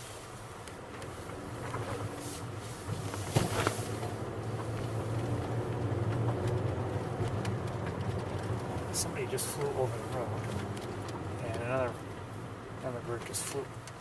Hold on 1 second.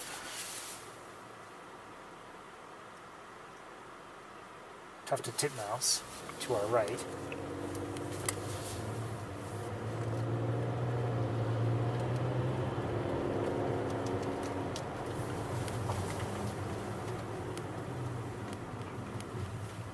Wait, no, that wasn't a titmouse. I'm sorry, it was dark-eyed junco.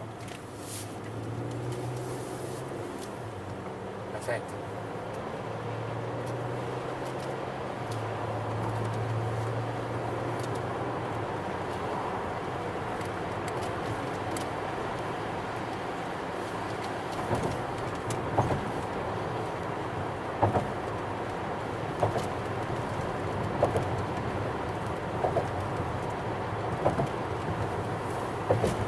We're going to stop at Maze Point. I'm just going to run right out of the car and take a look to see if there's anything worth seeing here.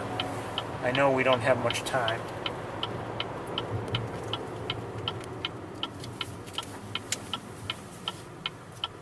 You know what, maybe I won't do that either. Depends on what I can see from here. Can't see much. Let me park the car. I'm just gonna head right out. I'll be right back.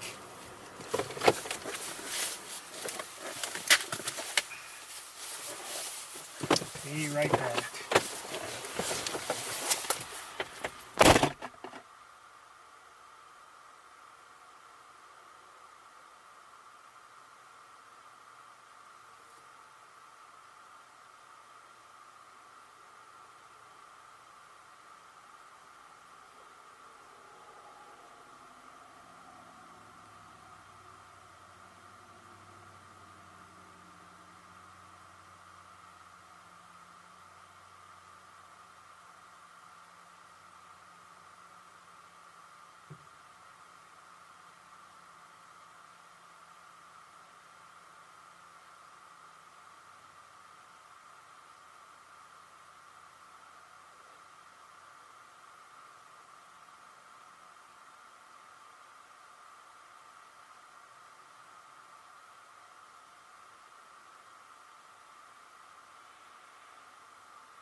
Even faster than I thought it would be. There's nothing going on here that I can see.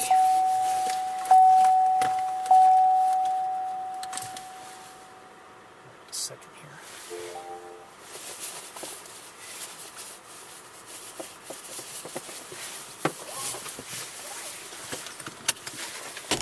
Oh, jeez.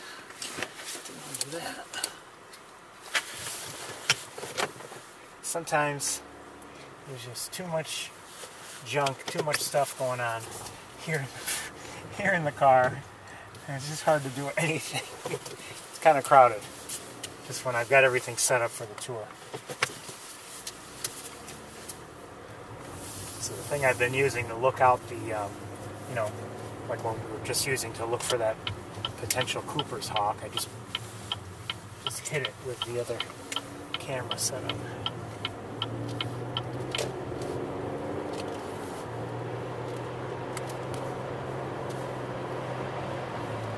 I think we'll stop at Shockey Pool. And I think I'm going to do the same thing. I was thinking about taking the camera out and giving it a look. I'm just going to run up there and take a look myself. And if there's anything I think that is worthwhile, then we'll get gear out of the car. But otherwise, I do see Canada geese in the air to our left. Not huge numbers, but numbers.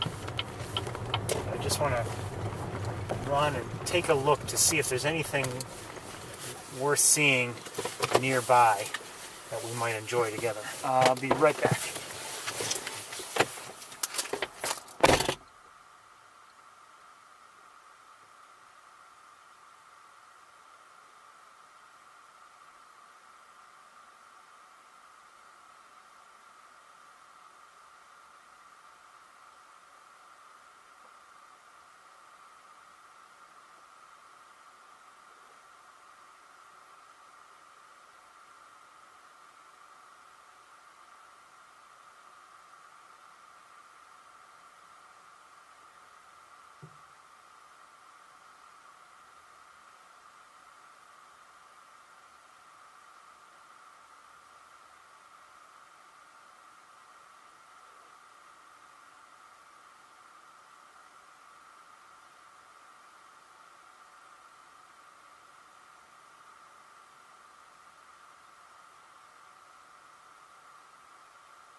Okay, just saw a few pigeons, I saw a bald eagle in the air, some gulls of some sort at a distance. Didn't see anything else, and someone's making an occasional vocalization. It sounds like some sort of a sparrow with a chip note. Anyway, we're closing up here, and I'll see you in Ithaca, maybe roughly 3:45, somewhere around there. Okay, everybody, 3:45 in Ithaca. Let me see if you got the message. I'll pack up as quickly as I can and head there.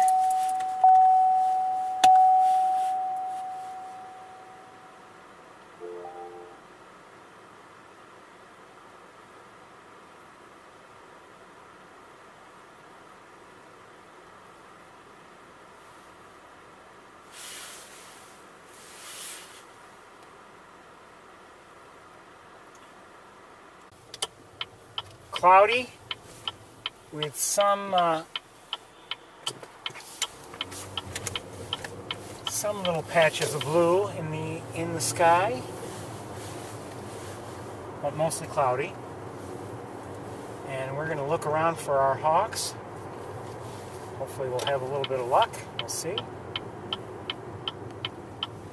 Hopefully we'll have a lot of luck. No promises.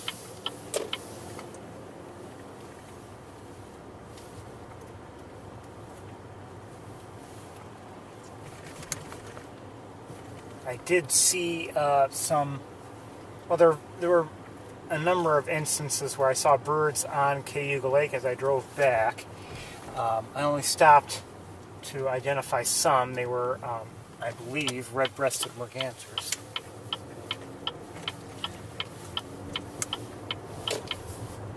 There were others that were farther out, and I didn't get a good enough look to identify them.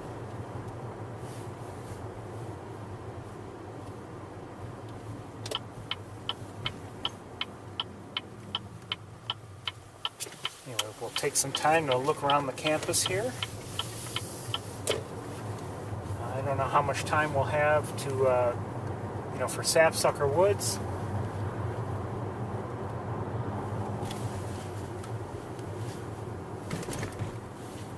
I know it's a little early, but managed to get here fairly quickly. Actually, for the most part, I made good time, but for a while, I and a number of other cars were stuck behind this very, very slow Volvo.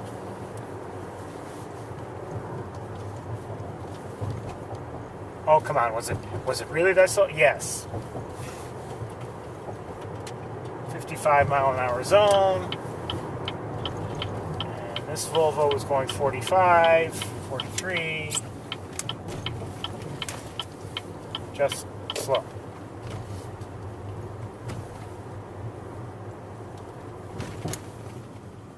I did hear Canada geese earlier, by the way, from probably from Beebe Lake,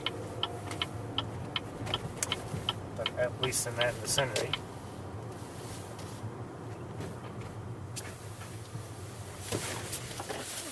Let's sneak up here.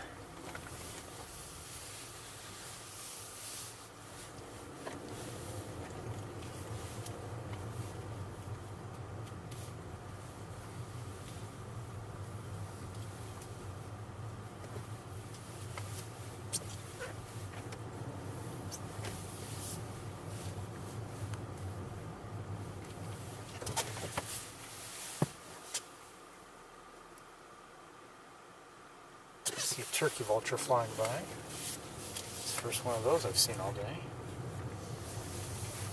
It's been a different sort of day, really. I'm guessing that's due in part to the fact that, it was rainy earlier. And that does affect things, like it or not.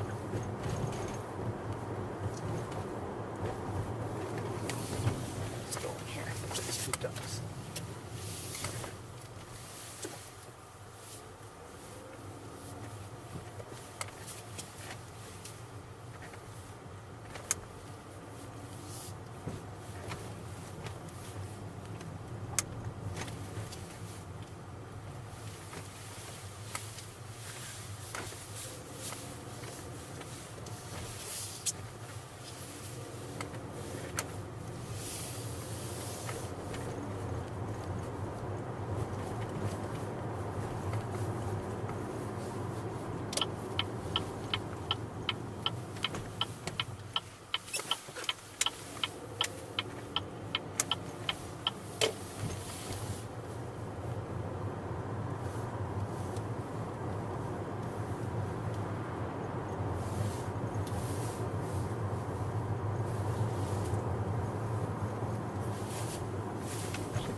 See a crow in the distance.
If we do go to Sapsucker Woods, I'm going to have to bundle up a bit.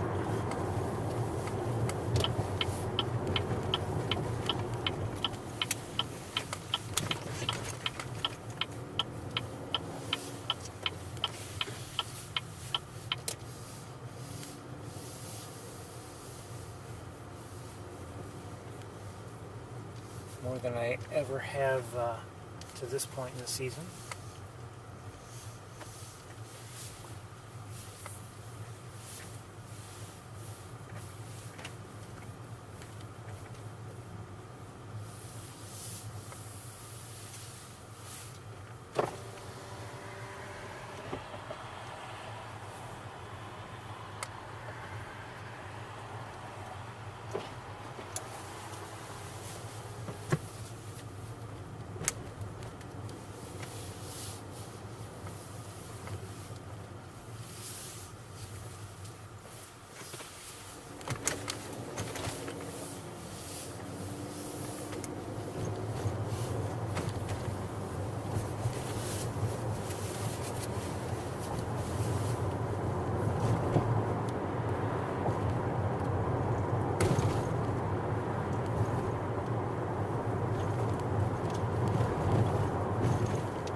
And despite the rain that we had, early on, and that did definitely interfere with things. But I don't know if we missed out on too many sightings or too many opportunities to look at a bird here or a bird there. But things did settle down a bit weather-wise in Montezuma, and then I liked, for instance, watching the swans. Really enjoyed that, actually. And hold on.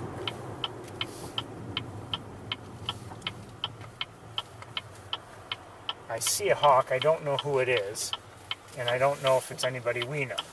There's a good chance it's not, but let's take a look. Hold on.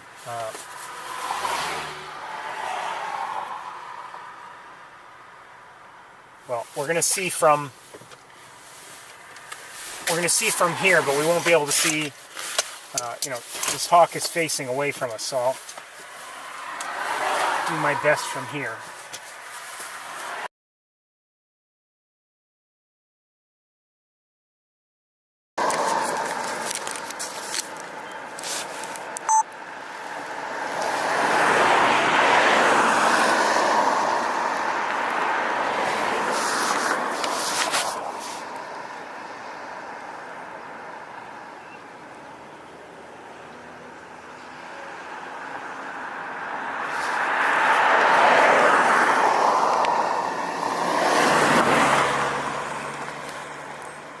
same hawk.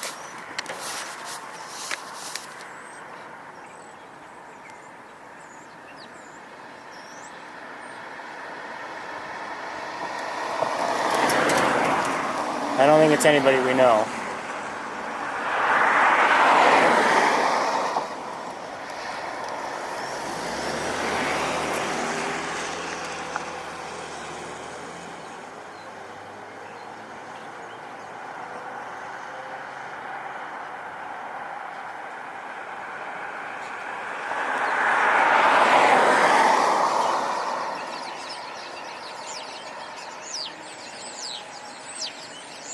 Those are starlings we're hearing, and there, whoever this is, goes. And, okay, hold on, back to a different,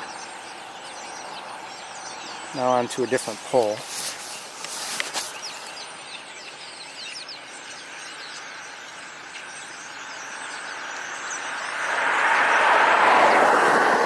So we're dealing with some heat shimmer here, so we're not getting a super clear look. We're going to move on pretty shortly. Like I said, I don't believe this is anybody we know.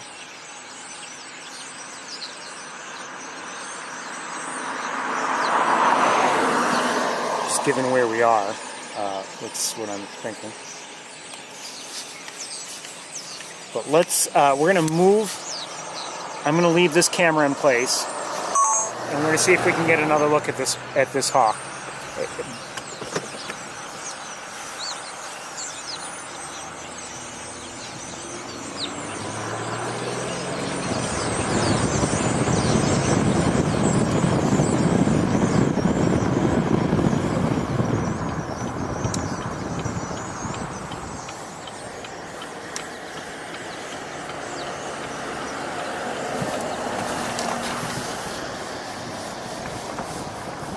I don't know if I'll get a line of sight or not.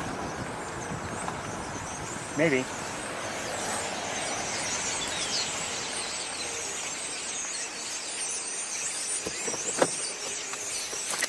Again, I don't believe this is a hawk that we know.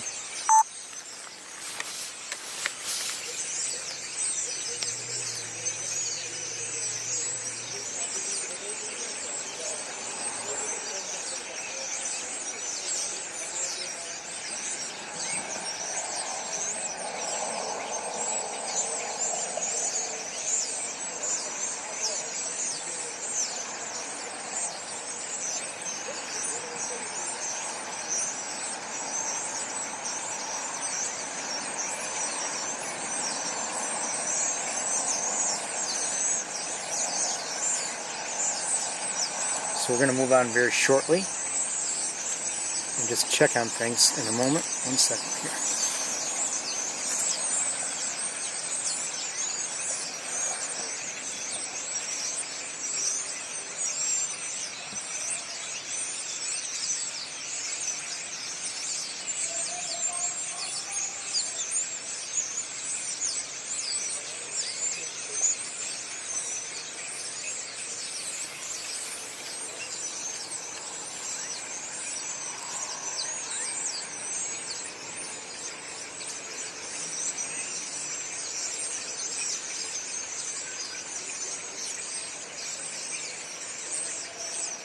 Okay, we're going to move on.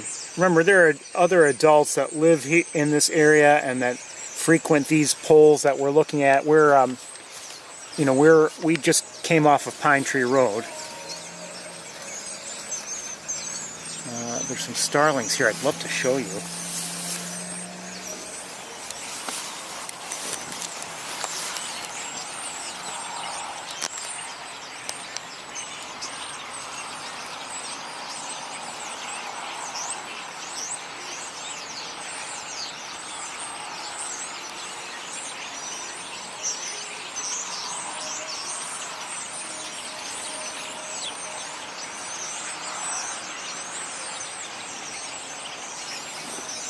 I'm pointing backwards, so I'm having a hard time seeing if I'm focused or whatever.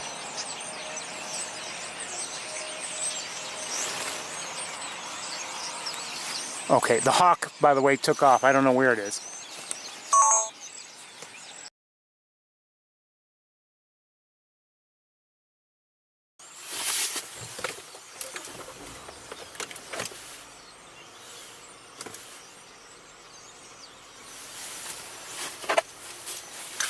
let's move on.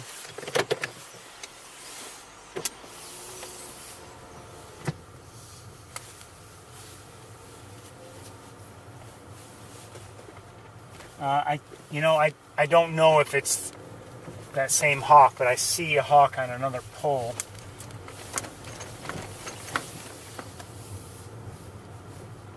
And I think it's probably the same one. Let me just take a look. Come a little bit further forward.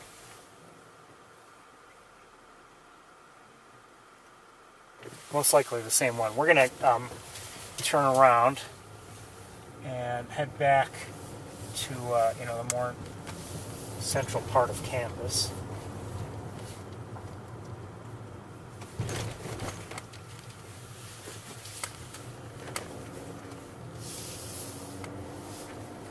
The starlings went back to those bushes again, just so you know.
Doubtful there's going to be anybody up here.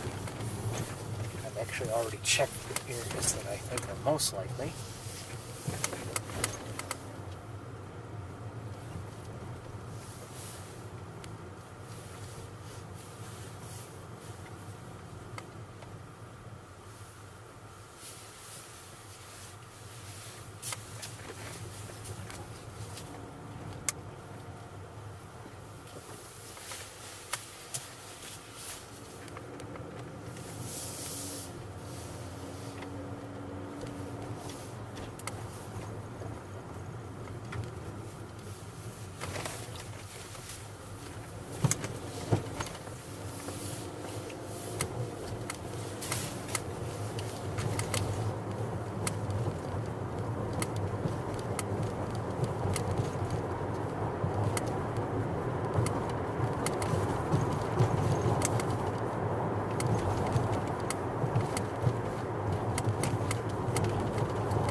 Oh, one thing I did see on my way back, and as soon as I saw it, I was watchful of it, beat my horn at it, because I didn't want it getting in, coming out in the road, because it looked like it was going to. But I immediately afterwards regretted not stopping. Of course I was moving right along. It would have been tough to stop without maybe spooking it or whatever. I saw and I've seen them before, a black squirrel. It was, from what I could tell, all black. I don't believe it was anything other than a squirrel, but black. I'm not sure if I've seen too many in this general area. I've seen them before many years ago in, what am I saying? I was in New Jersey. Wait, was it New Jersey? I think so.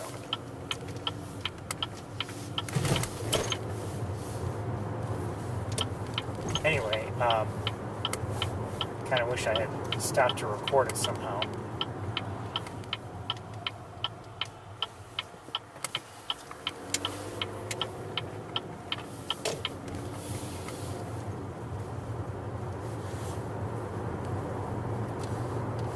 It's just something different to see.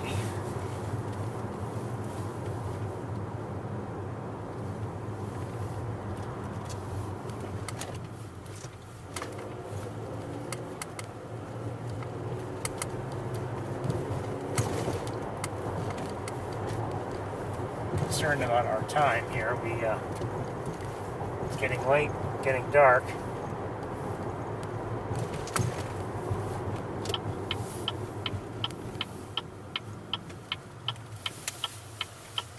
Thinking I might want to go to the pheasant farm. There have been, I don't know about today, but there have been reports of, black vulture or two there.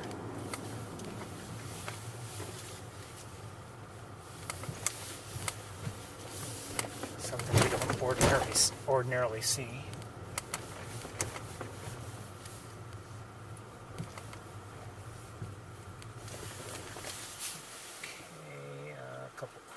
Okay, I see some crows. Thought it might have been maybe something else, but no. Nope.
I do see some Canada geese down there on the on Beebe Lake to our right.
Was an extraordinary success. Quiet.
on, what are you hitting your brakes for? Come on, move.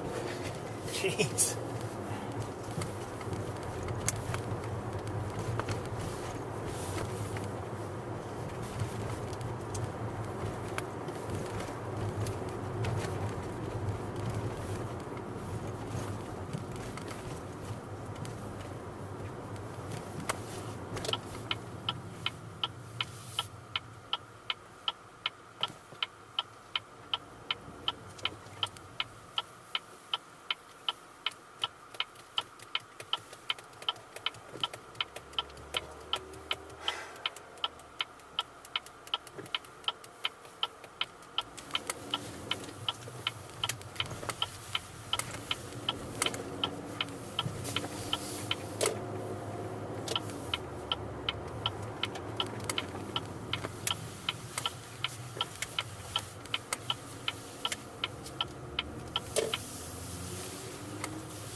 Not seeing anybody. Not seeing anybody. No sign of anybody.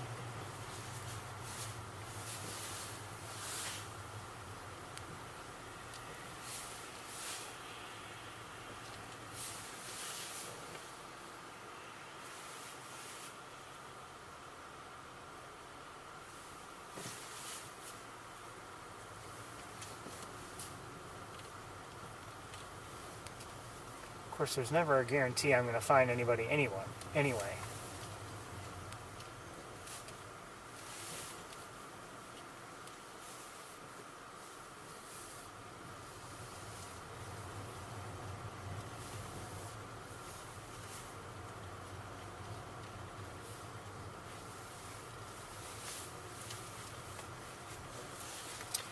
I think we're going to go to Sapsucker Woods.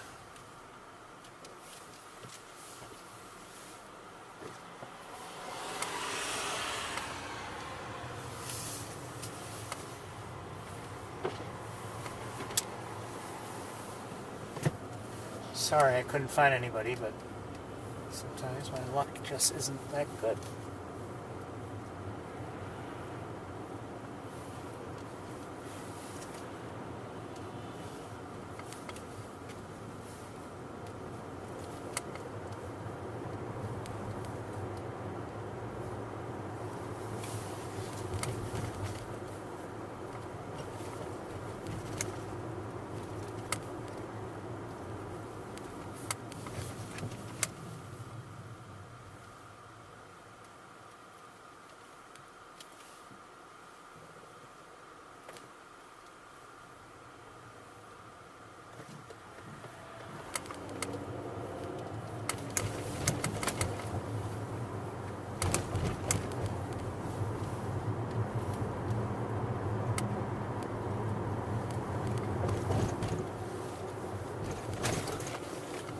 Try going this way. I don't see any indicator that the road is closed, so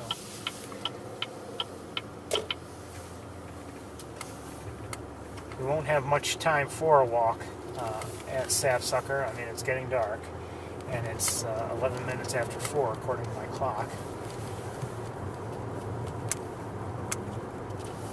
And I'll need time, as I had indicated before, I'll need time to get a coat and bundle up a bit.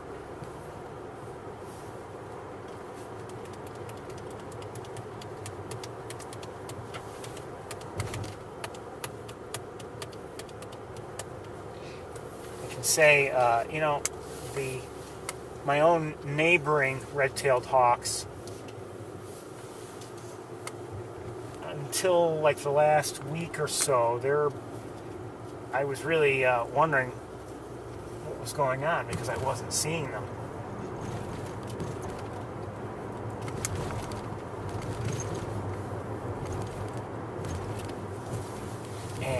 And I just wonder if their behavior pattern had changed. Now, today I did not see them. I did see one yesterday morning in, what I consider a frequently used perch.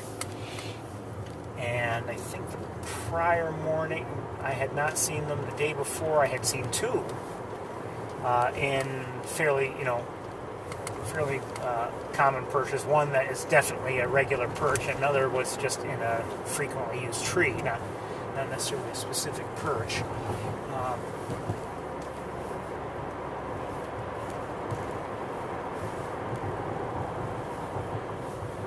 But the point is, behavior patterns can change sometimes, and for a number of weeks, well, actually I should say since since May, I've noticed a change in a different pattern of behavior in the hawks that live near my home. You may recall that I had found their nest, and I had been watching it, as best I could, and then and seeing 3 chicks in that nest. And then suddenly I was not seeing any chicks any longer, and it was not time for them to fledge. They were too young to fledge, and I suspect that the worst had happened. And so anyway, that stand of trees, or that wooded area where I would often see my neighboring hawks year-round, I have rarely seen them there since, only on a few occasions. So that's kind of odd. So I mean, their behavior has changed, or at least their pattern has changed. Is it because of whatever happened at the nest? Very possibly. My guess, this is pure speculation. That once whatever happened to the nest happened, maybe their thinking or their behavior was influenced by the fact that they no longer really needed to be around, in that area. So they, having no anchor of a nest, or no young to take care of, maybe they just went to other areas that they would have, ordinarily moved to. Not that they've moved out of the area completely. I'm not saying that. So, I wonder if something has changed, and if in the new nesting period, if they'll return to the prior sort of behavior I've seen, or who knows. And there's always a chance that they'll decide on a different nest. I discovered that nest, I believe it was in May that I actually discovered it.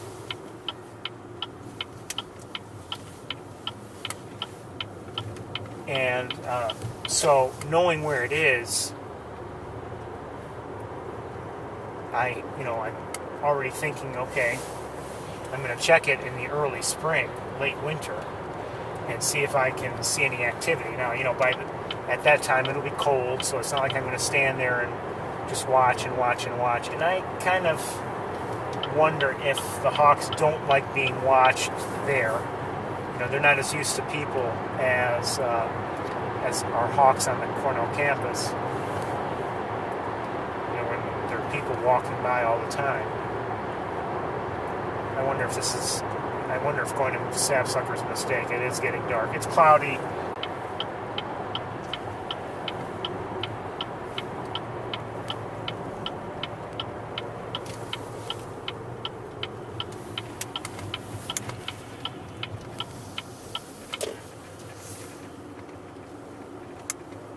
It's 43 degrees according to my thermometer.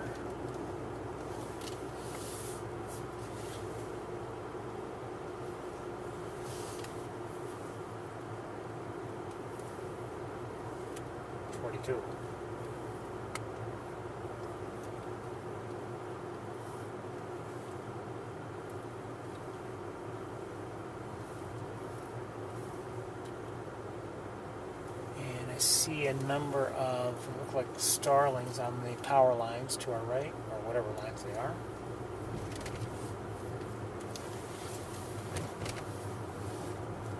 A few more ahead of us.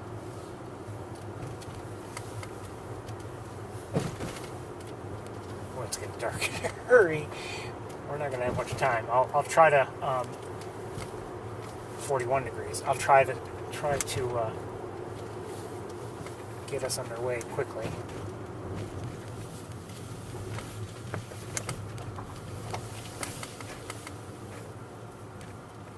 I think a lot of it has to do with the clouds. I mean, it's if you look up, I mean, it looks like there's still, you know, that sun is still in the sky, at least a little bit. I'm not sure where exactly it is, but already, though, the parking lot lights are on. Uh-oh, I see someone was walking a dog. I wonder if they were on the trails. I'll bet they were. Okay, give me a few minutes if you would, and we'll get underway as quickly as we can.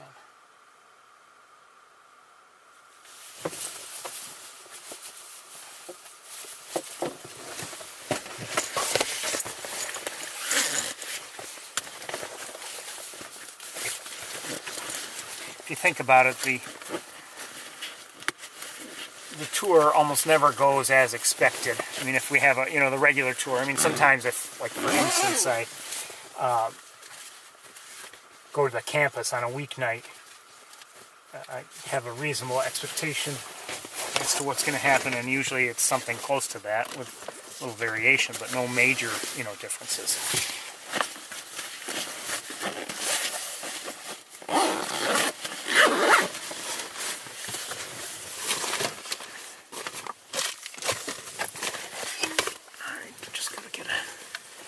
Hat and gloves, warmer gloves this week than last week, and maybe a warmer hat, if I can find it. That'll do.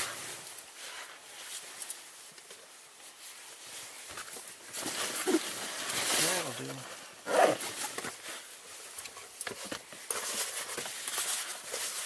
I didn't bring the batteries for the gloves. Haven't started that yet. Maybe I should. That's just one more thing to do when getting ready for the tour, charge those batteries. Alright, let me get a jacket and a tripod. And I think we can get underway.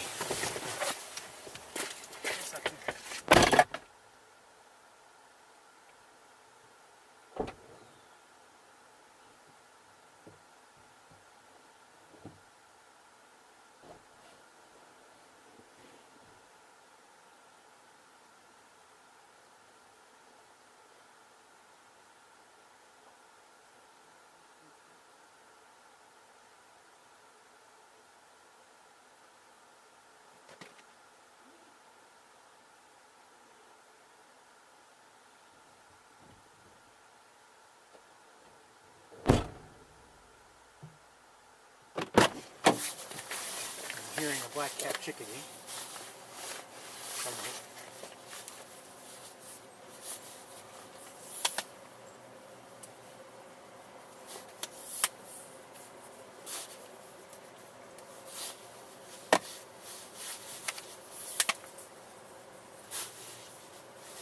The wind has picked up. I'm glad I put on a warmer jacket.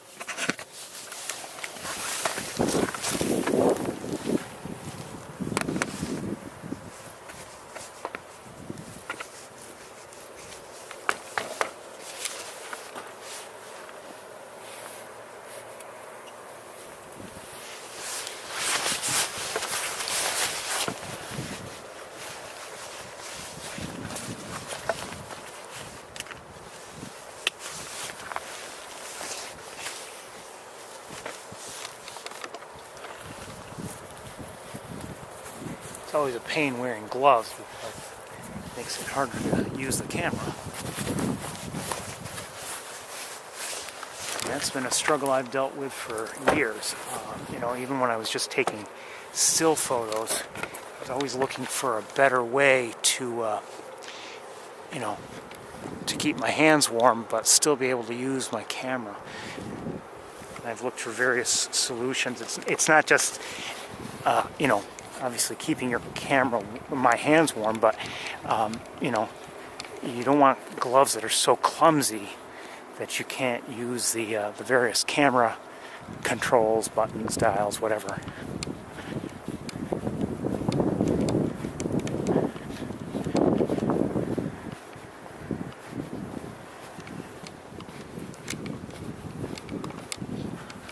So, I mean, there's still, you know, some light in the sky, but plenty of clouds, so things are darkening up quickly. But there's no doubt we're in late autumn. We're getting to late autumn. We're well into autumn, though. I mean, it's no more summertime. Summer's over.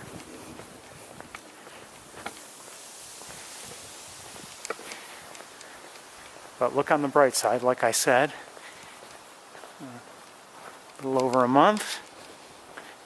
And it'll be here before you know it. I mean, yes, we'll be that much more into winter weather, but the days will start getting longer.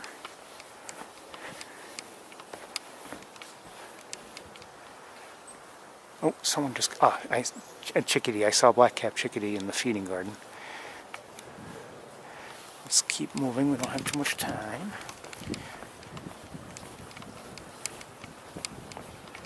So the water's not going to be smooth and beautiful because of this breeze or wind or whatever you want to call it.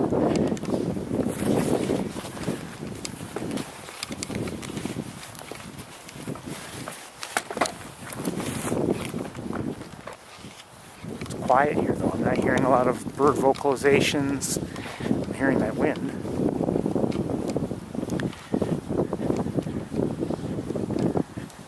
All right, I'm going to set you down. Let me look around with binoculars.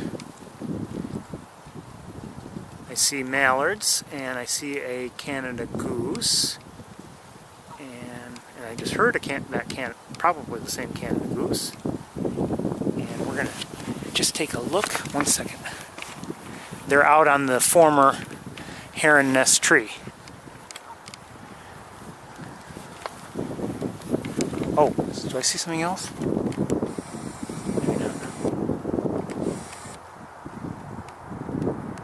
So there are the mallards.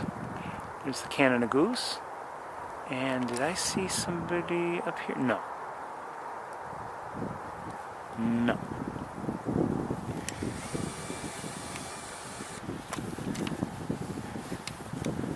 You may recall last week we saw that pied-billed grebe and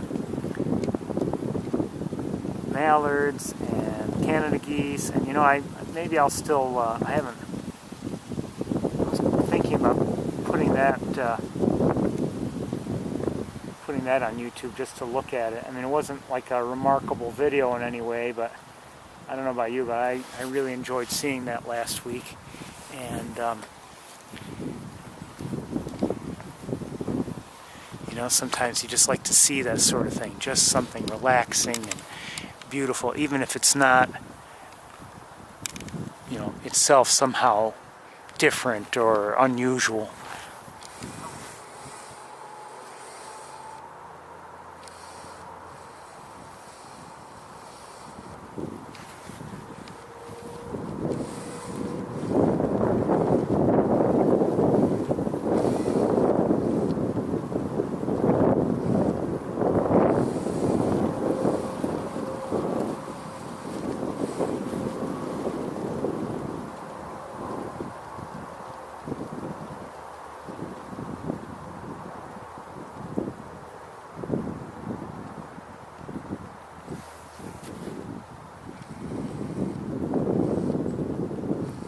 Okay, let's get to the trails, I think.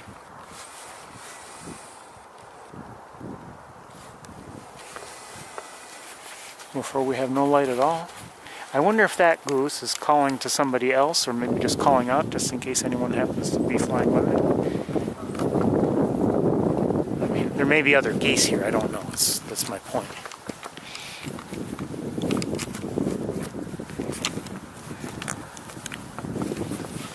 Okay, let's take a walk.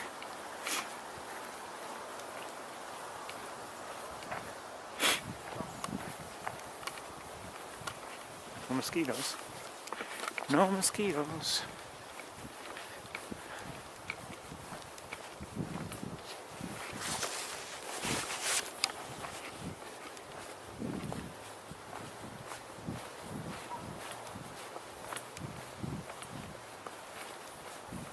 The ground is quite wet here, very damp.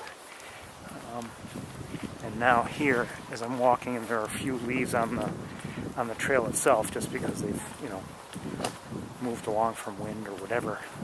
It's still damp, but back there was like soggy, almost muddy.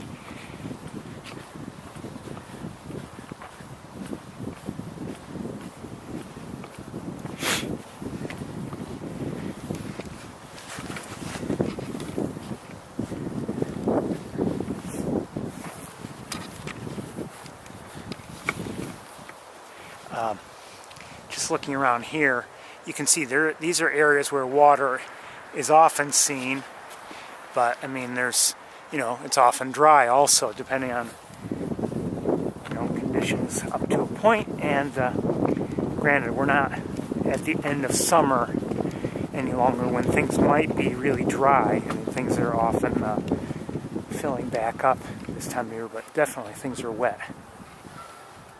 I hear more geese.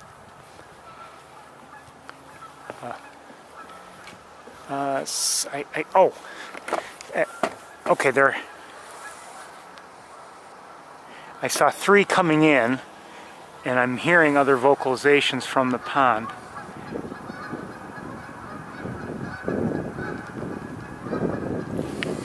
Okay. Now, it sounded like there may have been more than one goose vocalizing from the pond before they came in, so there may in fact be more geese out there. We'll see eventually.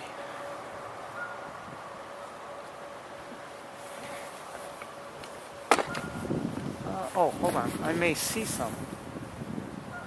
No, I don't. Okay, let's keep going. Stop stopping if we don't have time.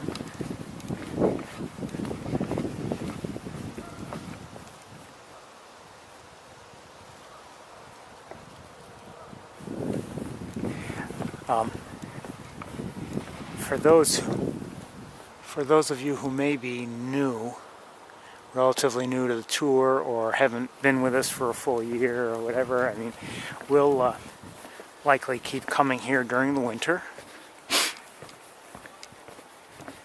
I mean, unless it's really, really bad or something else is going on.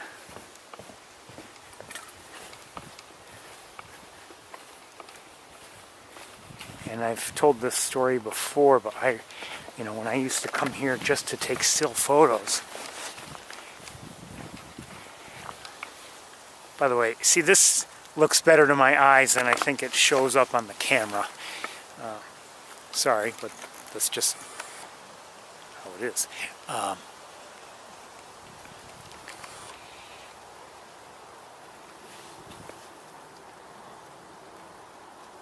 I may hear other geese coming in, I'm not sure. Anyway, I remember when I first, not the very first time I came here, but like I started coming here more, what did I hear? More regularly. Oh, maybe people by the road talking. And I remember eventually like thinking, I can't, there's someone on the trail. I can't wait to see what things are like here in the winter when there's snow on the ground, and just what it would be like. And it can be beautiful here, that's for sure.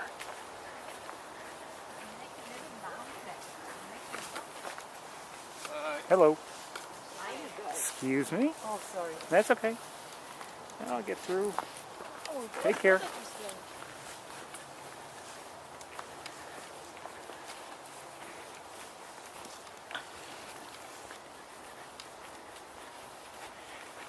And sapsucker is definitely interesting in winter. I mean, depending on how things go. Now, I've been here in winter when we've had, throughout the winter, hardly any snow. And I've been here when there's been snow covering the ground essentially the whole of winter. You know, never any breaks that you know, allowed the snow to, you know, melt fully or nearly fully.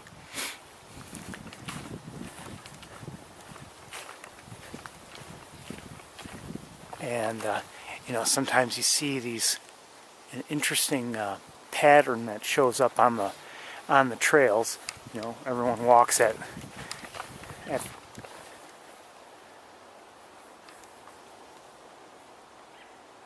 sounds like a robin. Yes, robin, another robin. I think there's at least one here. So we're hearing American robins.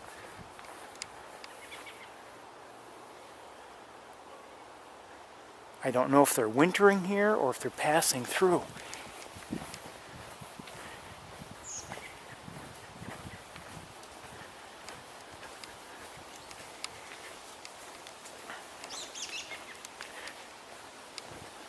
Love robins. Love them. Don't know where they are. Hi, robins. Good luck. But anyway, you know, everyone, or people in general, walk, you know, in the center of the trail. And that happens anyway. You know, like right now, I'm walking generally at the center of the trail. But what happens in winter, I think, you know, someone walks through in the center of the trail, and then other people do also once there's snow on the ground, because it's just easier to walk. You know, just because of the tracks. And eventually you can have, I mean, clearly a weird pattern, actually. It's not just simply the tracks. It's like sometimes somehow it gets elevated at the center, despite the fact that that's where all the traffic is. People coming on the trails. It's funny, you just don't expect to see too many people on the trails now, as it's getting dark and it's, you know, a damp day. It's not raining now, but a damp day. But it's quiet here in the woods. But you know what? Look, hold on. We gotta stop and take a look around.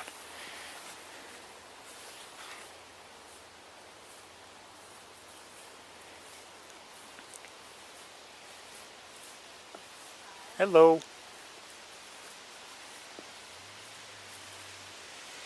Just we're past peak in terms of leaf color here, but you can see, at least around me in my immediate vicinity, there's a lot of amber color on the ground, and at eye level, looking up, okay, the trees are kind of bare, but at eye level here, you know, we still have some nice color.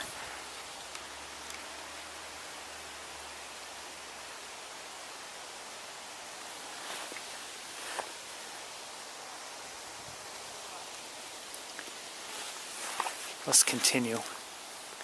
I mean, even looking ahead, you see the trail is completely covered with leaves. When everything is just right here, and it hasn't been, you know, this year, but when everything is just right and you have a thick layer of leaves on the ground, and you still have some of these amber and orange colors at eye level, and there's still plenty of leaves at eye level, it can be just beautiful here.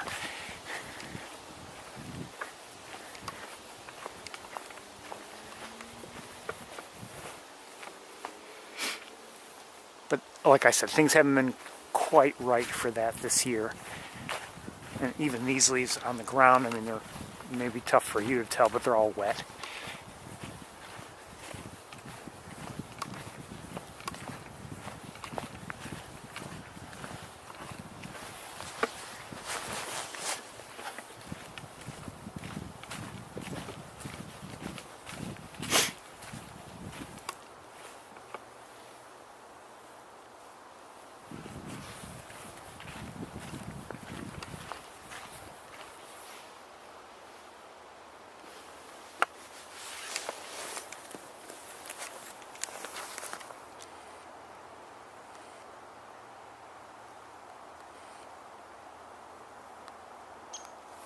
Oh, I think I hear either a hairy or a downy woodpecker. I'm not sure which.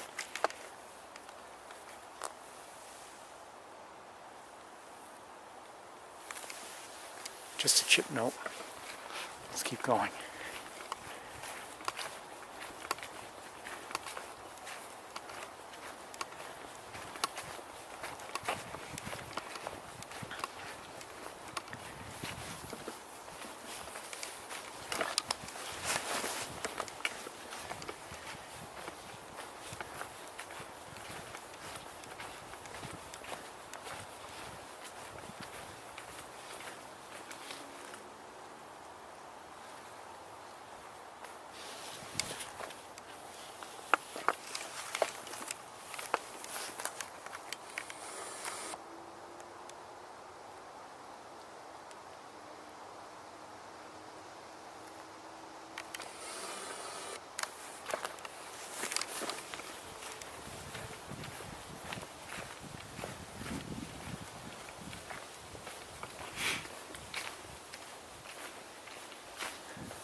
You know, if you think about it, today in the Montezuma area, it felt, in terms of vegetation, it looked more like winter. We just didn't have any snow on the ground. Here it does look like autumn. You know, here within the woods. But there, for instance, seeing the swans that we were seeing, you know, those were agricultural fields. So no trees were right there anyway. But I mean, all the trees in the surrounding areas, they were all bare. No color.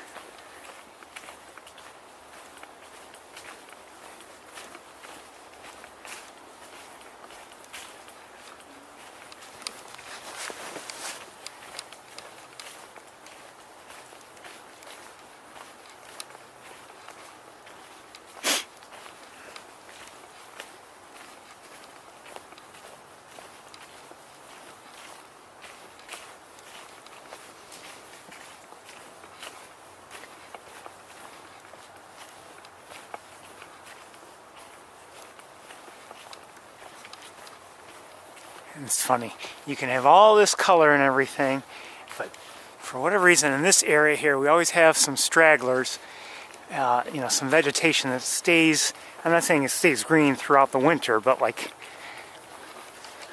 well into the fall, it's all at least a pale green.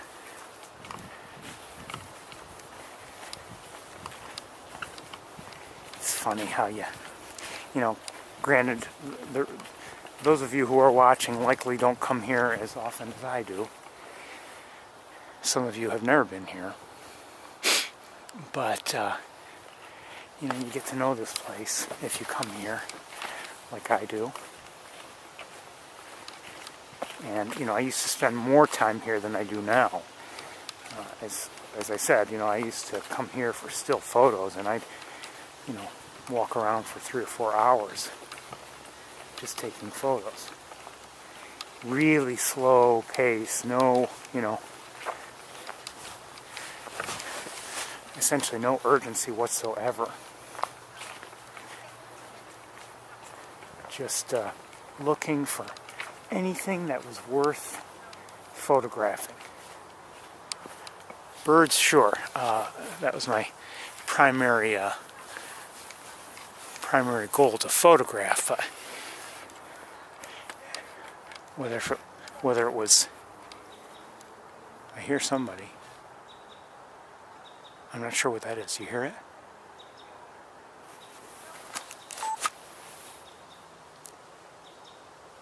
Deep, deep, deep, deep, deep, deep. The people over there talking. Wish they'd stop.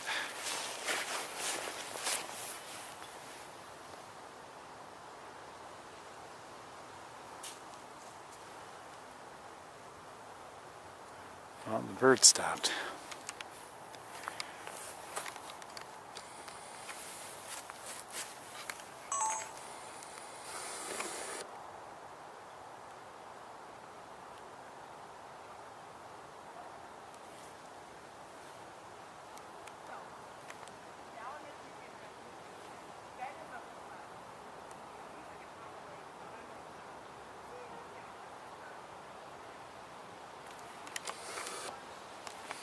Anyway, I'm not seeing anything really bird-wise here. Let me look around with binoculars.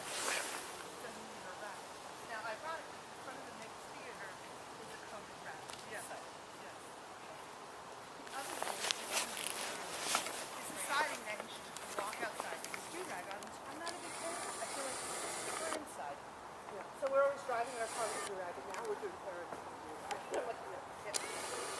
So,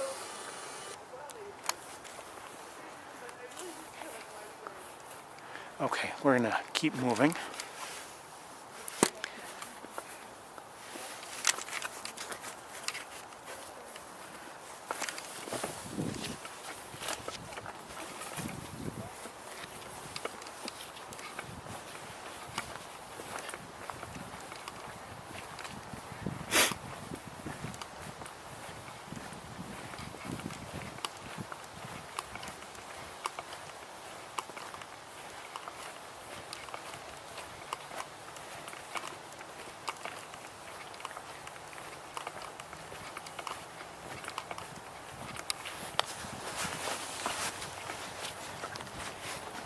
One of these days, I'm going to figure out something to keep my backpack from falling off my shoulder, especially when I'm wearing a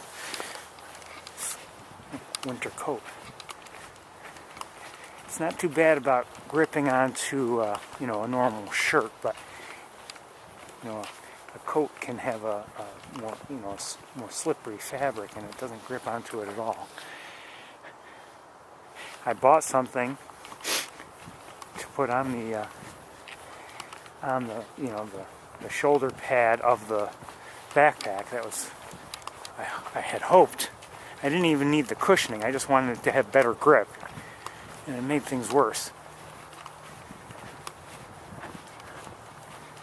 And ended up removing it. I've got to come up with something I like one of these days. Always little homework projects and sometimes big homework projects.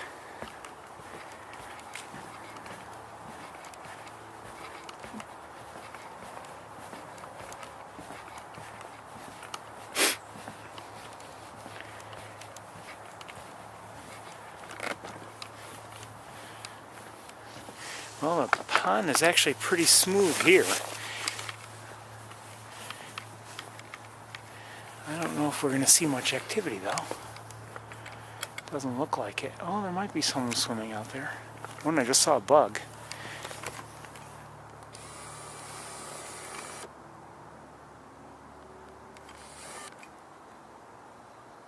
Hi. That is a hooded merganser.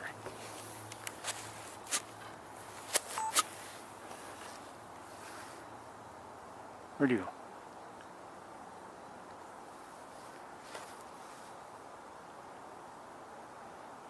Just one, I believe. There may be more, but I don't see any just yet.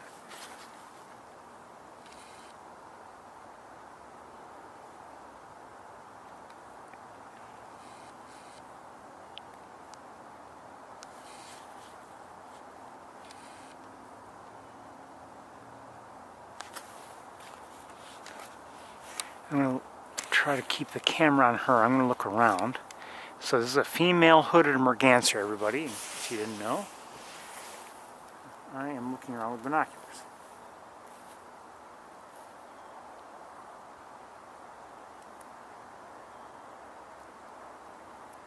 I thought we might see some additional Canada geese, but I haven't seen any sign of them yet.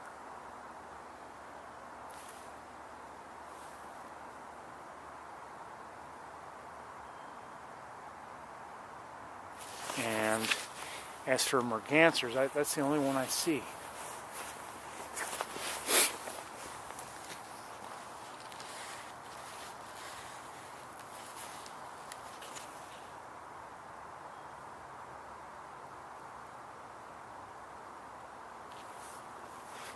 Oh, wait, something else is, maybe a beaver, hold on.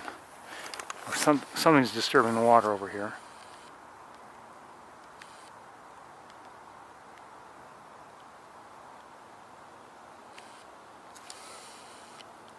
Don't know what.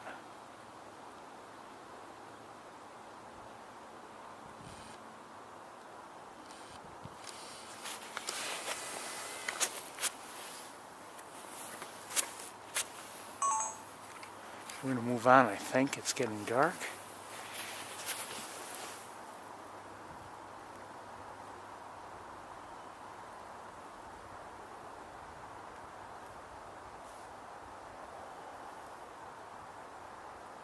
Just doing one more look around with binoculars before I walk away.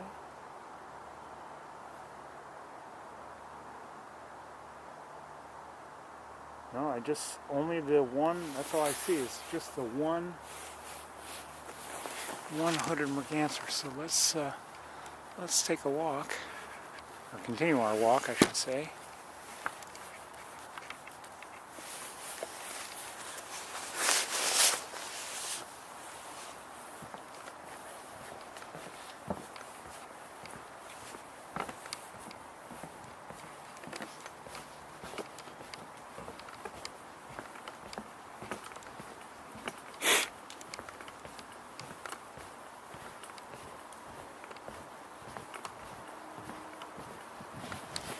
Sorry.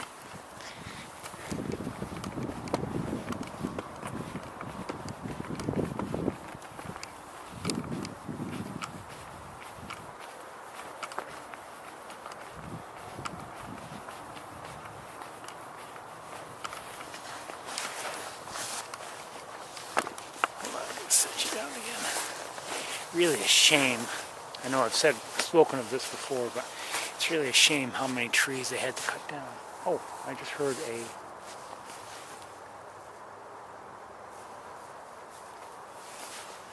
I just heard a white-throated sparrow. Maybe not.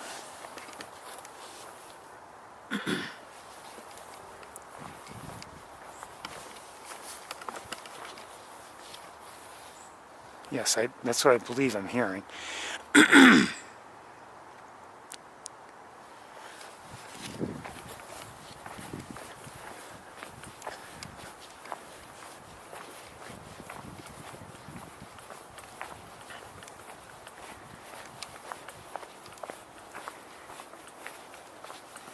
So, continuing on with, for those of you who have not been here in winter with us,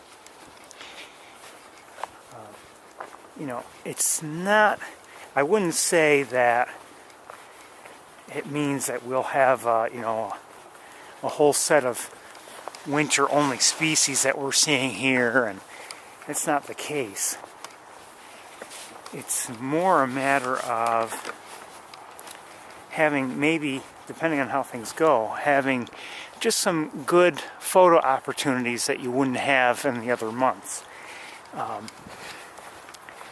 I can think immediately of, like, even if they have, let's say they have the bubblers that keep an area of the pond from freezing. If those are in operation and the rest of the pond is frozen, very often that will attract mallards, American black ducks, Canada geese, and just that little area might have a lot of good photo opportunities. I've experienced that in the past. Or the bare branches with the wintering birds that are here, including the regulars who are here year-round, such as black-capped chickadees and tufted titmice and white-breasted nuthatches.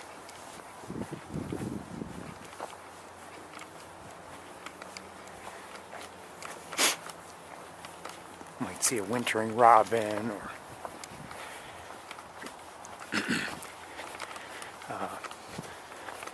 another one that comes to mind. Sometimes you see cedar waxwings.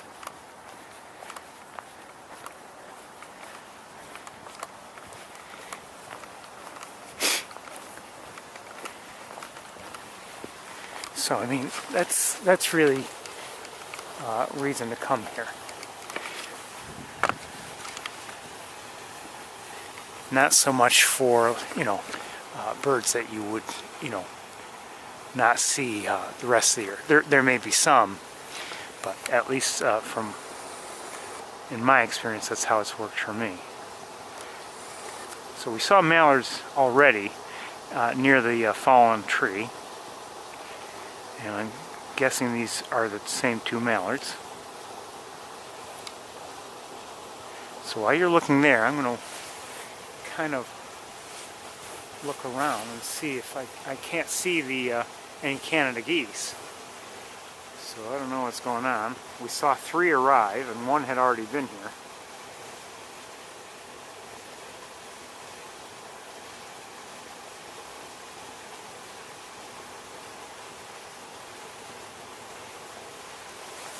It could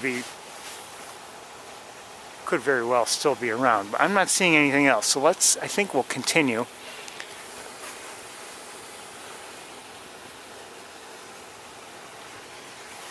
We'll continue and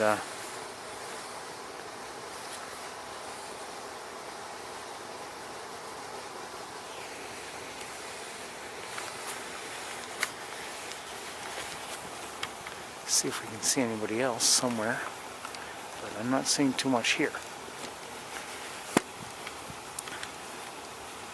No pied-billed grebe this week, no surprise, and I'm glad actually.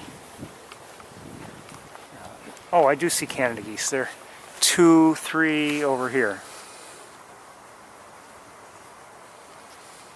4.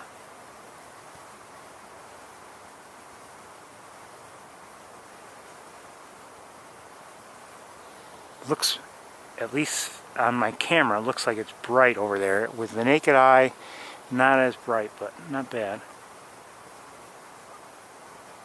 Let's continue. I wouldn't want to see the pied-billed grebe only because I wouldn't want it to still be here. I may worry that something would be wrong with it. I think it was, we saw it here last week, and I think it was just, you know, just had simply stopped by.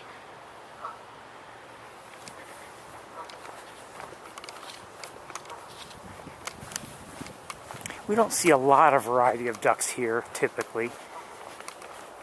Depending on the time of year and everything, we might see, like we saw already, a hooded merganser, or maybe we see sometimes ringneck ducks, a few.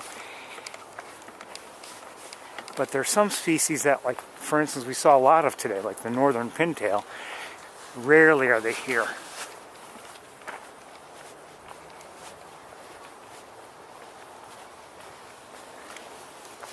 I'd say the species of ducks we're most likely to see, you know, over the course of the year here are mallard and wood duck.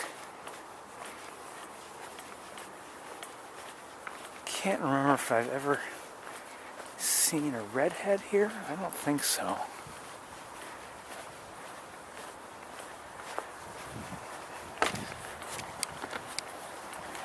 Have I seen green-winged teal or blue-winged teal? I'm not sure if I remember seeing them here.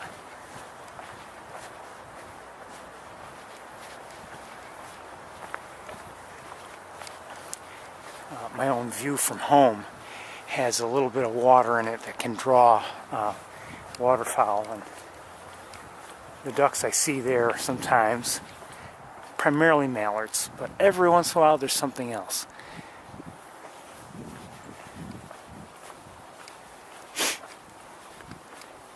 I mean, if I see a wood duck down there, it's unusual. Although there are wood ducks in my general area often, you know, not far from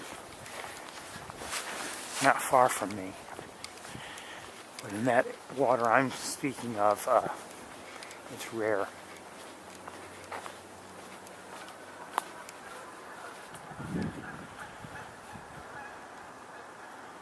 Almost sounds like the geese took off. It's possible. And somebody's vocalizing nearby. Sounds like a chip note of Cardinal? I would say. Northern cardinal. That's what it sounds like anyway. Sorry, my tripod legs are getting caught on the posts here.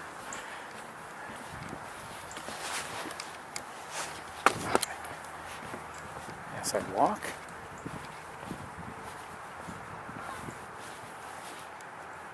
Oh, somebody's here. Okay, so 4 Canada geese in the air. Maybe the ones that left, if I had to guess. And nearby, there's a mallard. 3 mallards. All males. Anybody else? Not that I see. Right, we're not going to get any closer. I don't want to bother the mallards.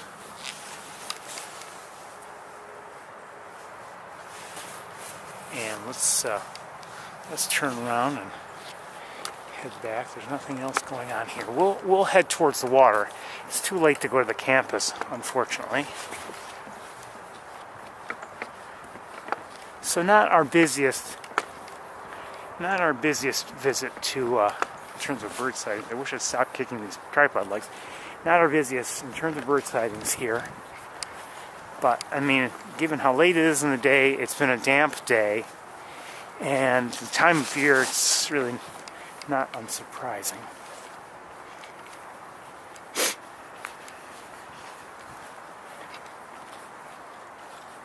I can tell you this, the tips of my fingers are cold, even though I've been wearing gloves the entire time. See, even when the battery's in and operating, they just don't stay quite warm enough for my tastes.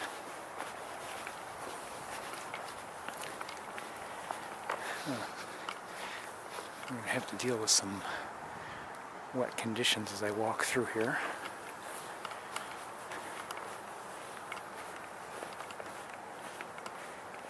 Mud, mud, mud.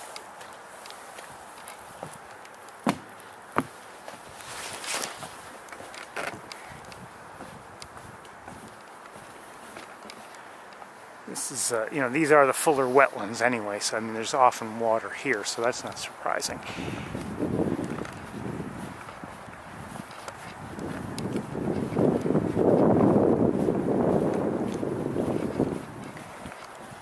There's no doubt, since I've been coming here to Sapsucker Woods, I mean, there's always been something that's really been changing a lot.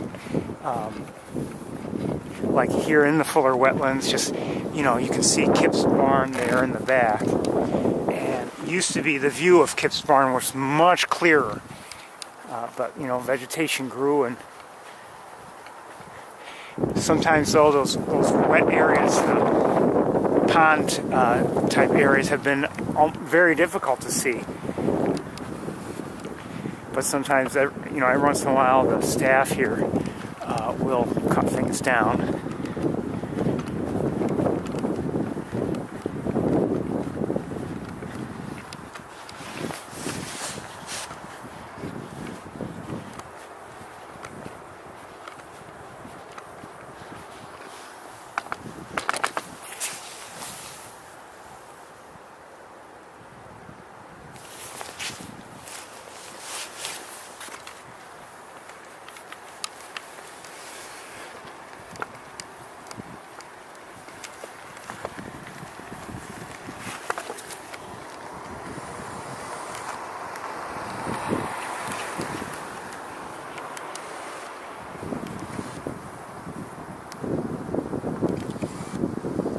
Well, I'm not going to be able to focus on it, but that, I believe, is Venus.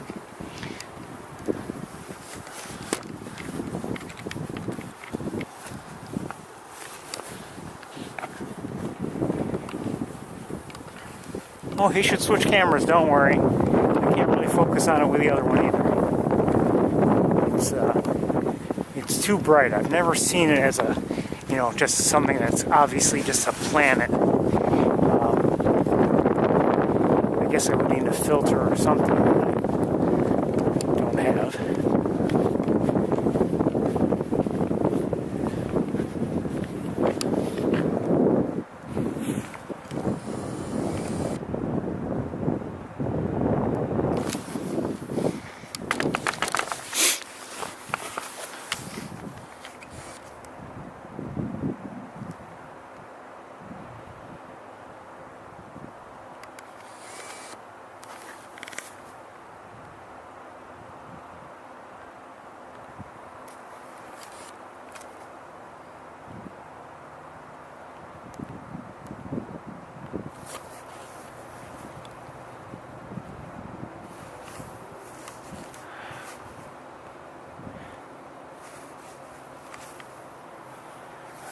Come on.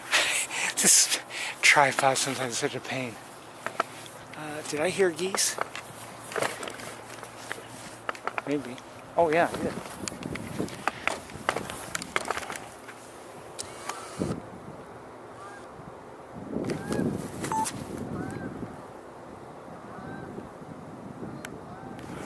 Okay, let's get to the water. You never know.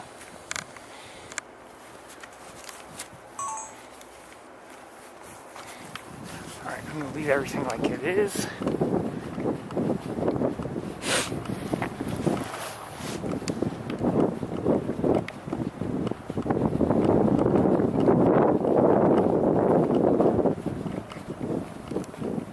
So we saw 4 earlier. And more than that, and they left, I think, and then more than that just came back. I don't know if they're the same 4, plus others, or who knows.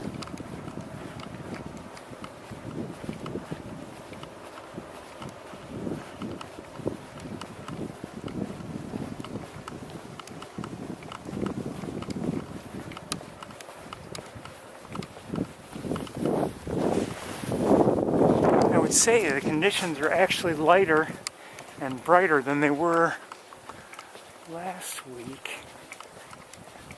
Well, we were here late. Actually, I don't know if it's any lighter and brighter.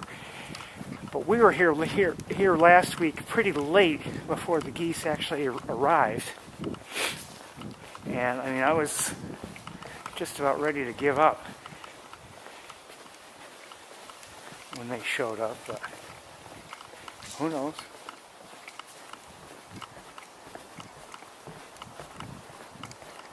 Just it seemed like they weren't coming in, and then they started showing up.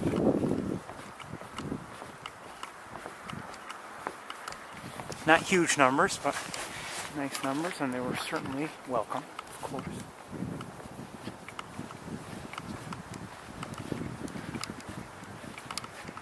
Actually, yeah, it had been clear last week, now that I think about it.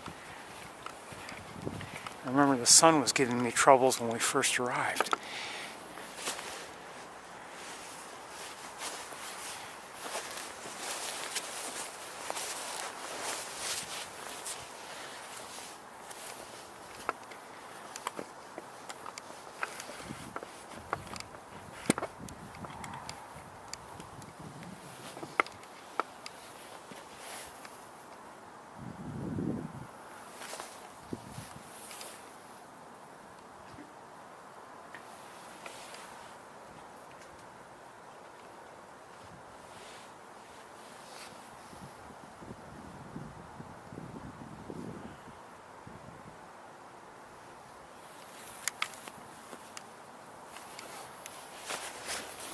We're going to try something different than we did last week. Last week, kept losing everything on autofocus. I'm going to try with manual, see if it's any better. As it got dark, it was harder for the autofocus to function. More challenging for it.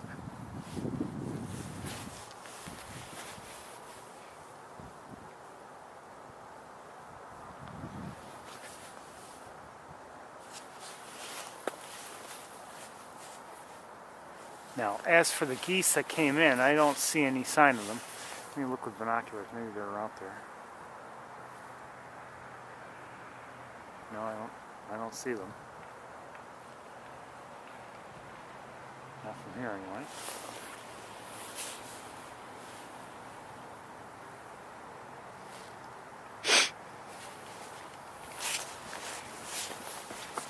I was hoping we'd see, hawks on the campus, so I regret we didn't see anybody. But even this walk, even though we haven't seen too much, I've enjoyed it overall. And I certainly enjoyed Montezuma. Even with the rain, we saw some nice things, especially the swans. And, well, I like the northern harriers too.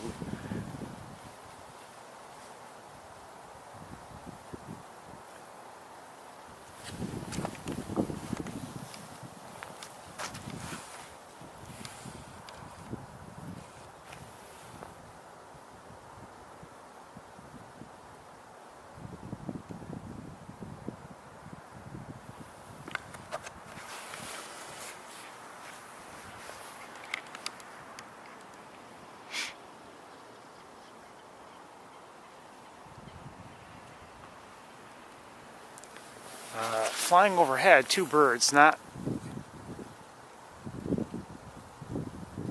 Oh, they are ducks, I think. And they just, I don't know what they were, they just flew away.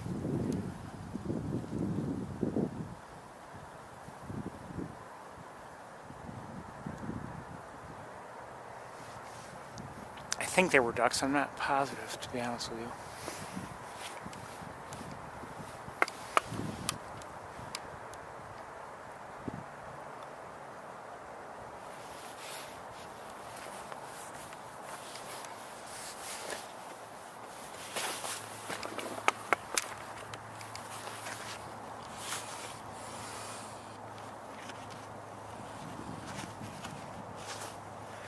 Can't control the camera well with my gloved hands.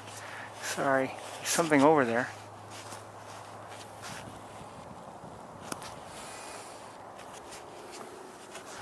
Can't.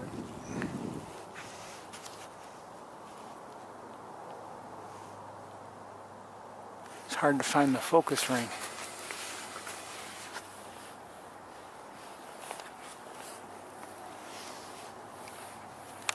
I don't know what that was.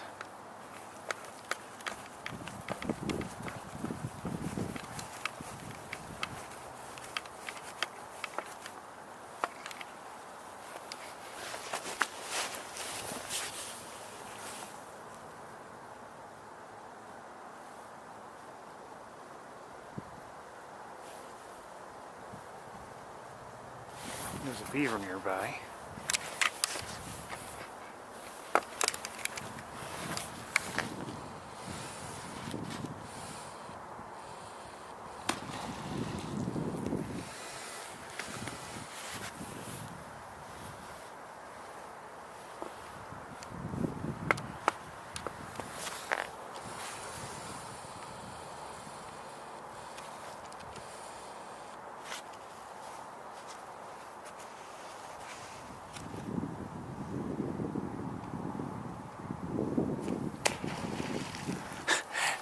Kind of wish I was recording that.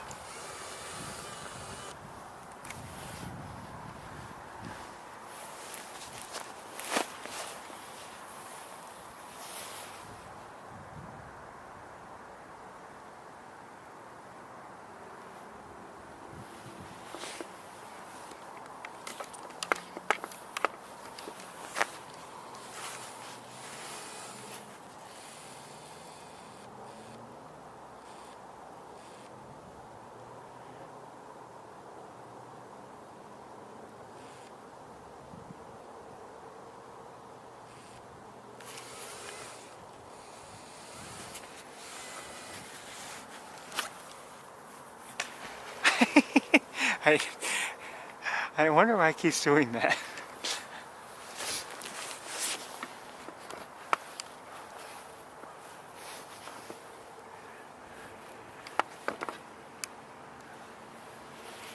The camera is actually set a little high for my eye to look down. It's not quite comfortable. It's really meant for looking up in the sky.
I know where it is. We've got vegetation in our view.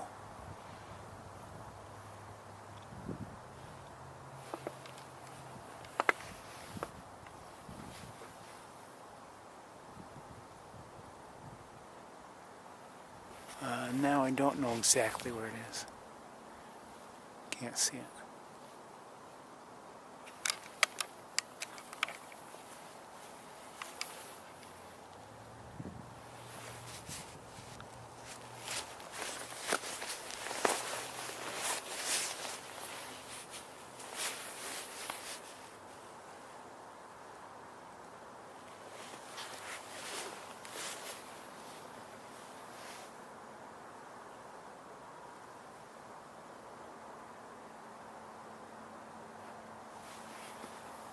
Okay, I've lost sight of it.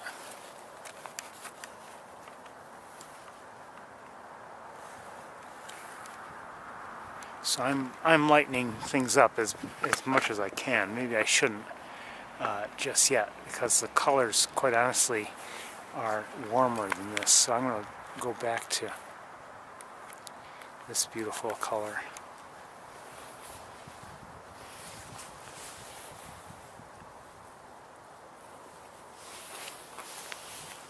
Maybe even a little warmer.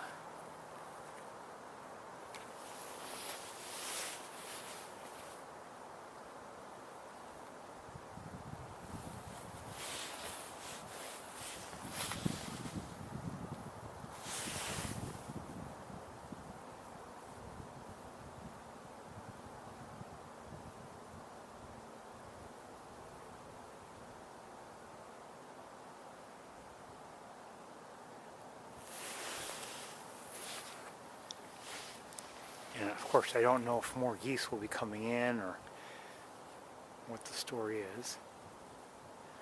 I think I hear somebody.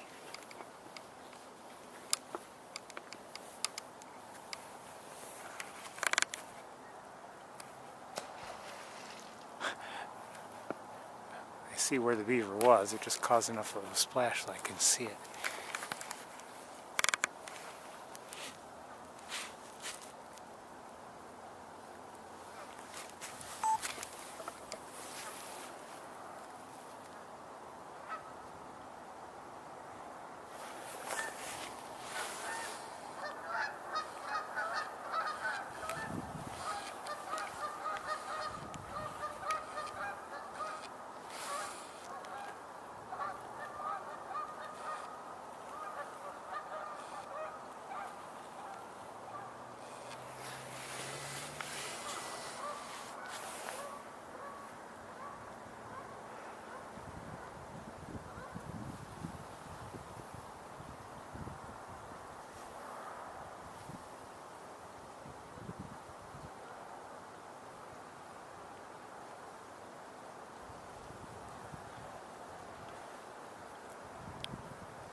I didn't even know the beaver was there, but he keeps doing that flashing thing. What is that, 5 times now?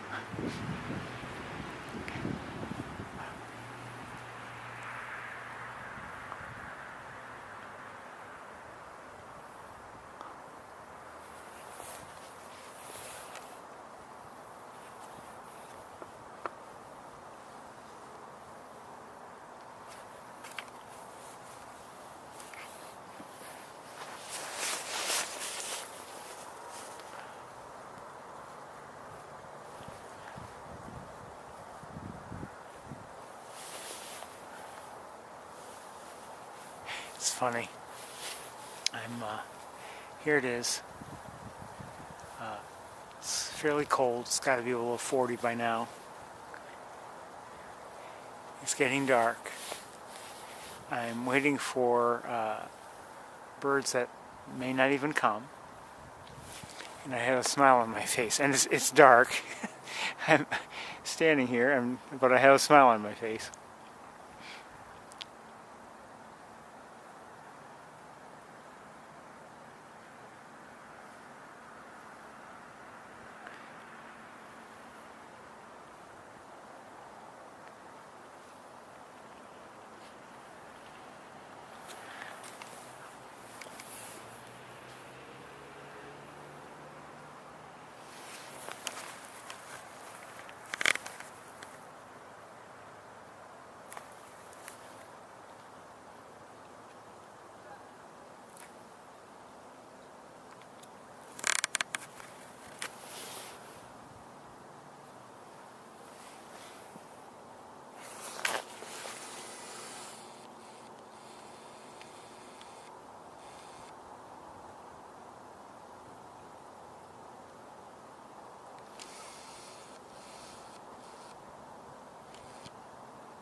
We'll see if more geese come in. I don't have any video to show you in the car or anything like that. Not tonight. But, so we're going to be closing up here. But we're waiting to see if any more Canada geese come in for the night, because they're always interesting to see as they fly in to our beautiful sapsucker woods.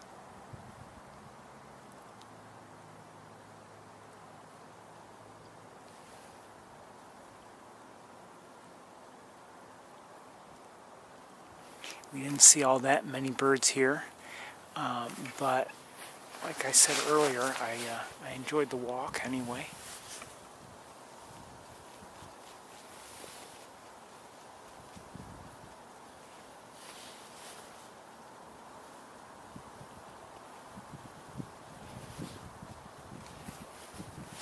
A lot of species we actually didn't hear or see today here.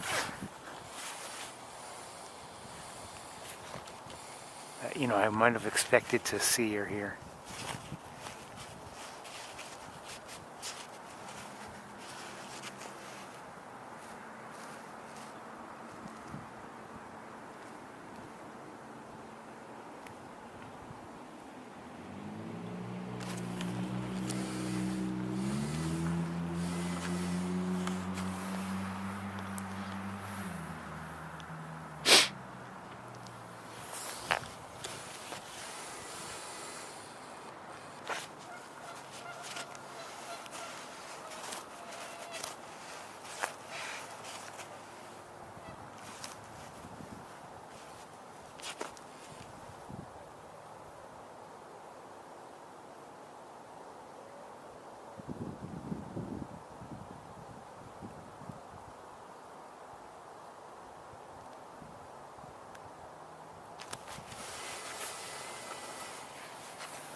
Looking with binoculars, 1 second.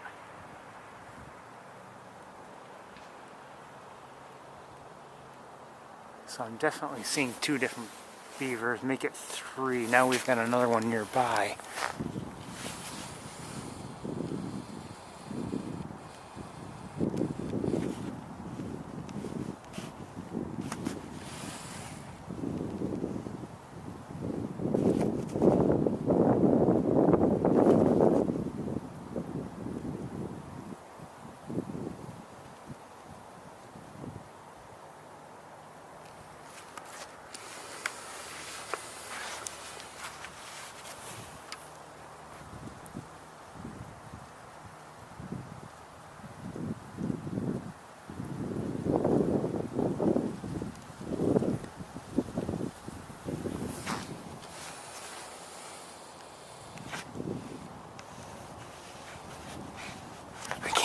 I just can't focus when I've got the gloves on. I don't really want to take them off.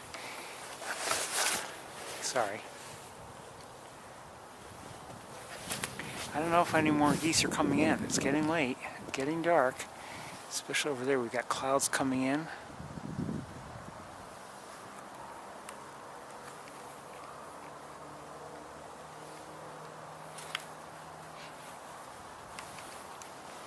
few more minutes. If no one shows, we're closing up. And you know, it's getting dark enough that it's like even if they do show up, it's not going to be you know, a great look.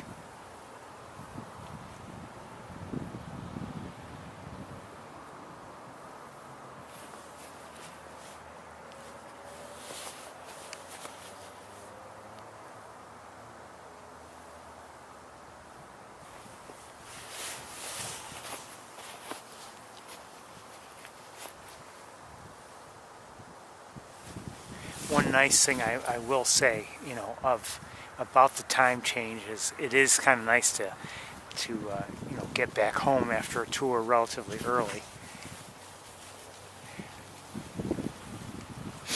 You know, if you think about it, in the height of summer, we usually don't finish until after 9 o'clock. By the time I pack up and head home, it gets pretty late.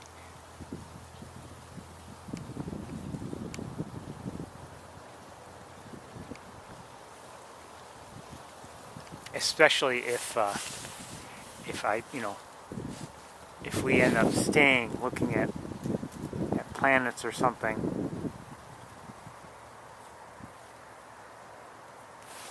then it can get quite late. I think we're going to pack up. I don't see, I don't know if anyone's coming in. It's not too dark for the geese to fly, but I'm going to stop recording anyway.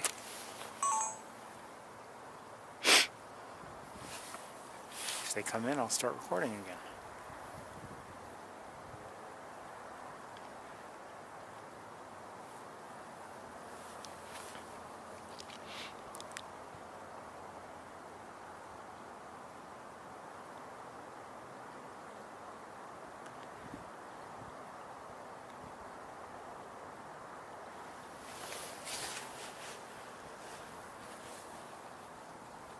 If we had come here, rather than gone to the campus, I could have gone inside the lab, you know, just to look around. I haven't been in the lab, even though it's been open for some time now.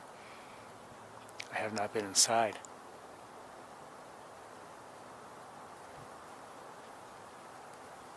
I did get back from Montezuma early enough, is my point.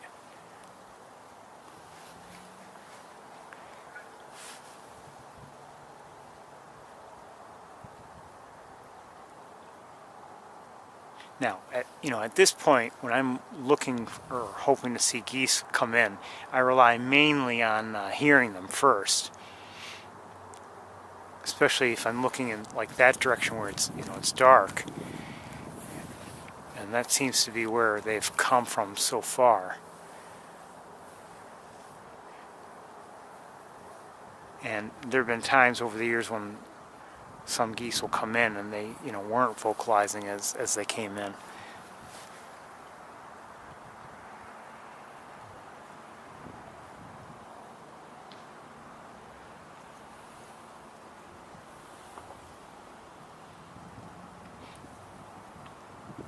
Well, I think, like I said, it's gotten to the point, even if geese do come in, it's so dark, it's going to be tough to see them well at all. So I think it's time for me to pack up and head home. Just listening now, did I hear something? Maybe not. I want to wish you all well. Hope you'll have a good week. Do some bird watching, enjoy the fall. It's well underway, of course, but as we're seeing, we're now beginning to see some of the activity we're likely to see over the winter, like seeing the swans today. Well, we've been seeing swans here and there, but we saw nice numbers today, and just how vocal they were is what I really enjoyed.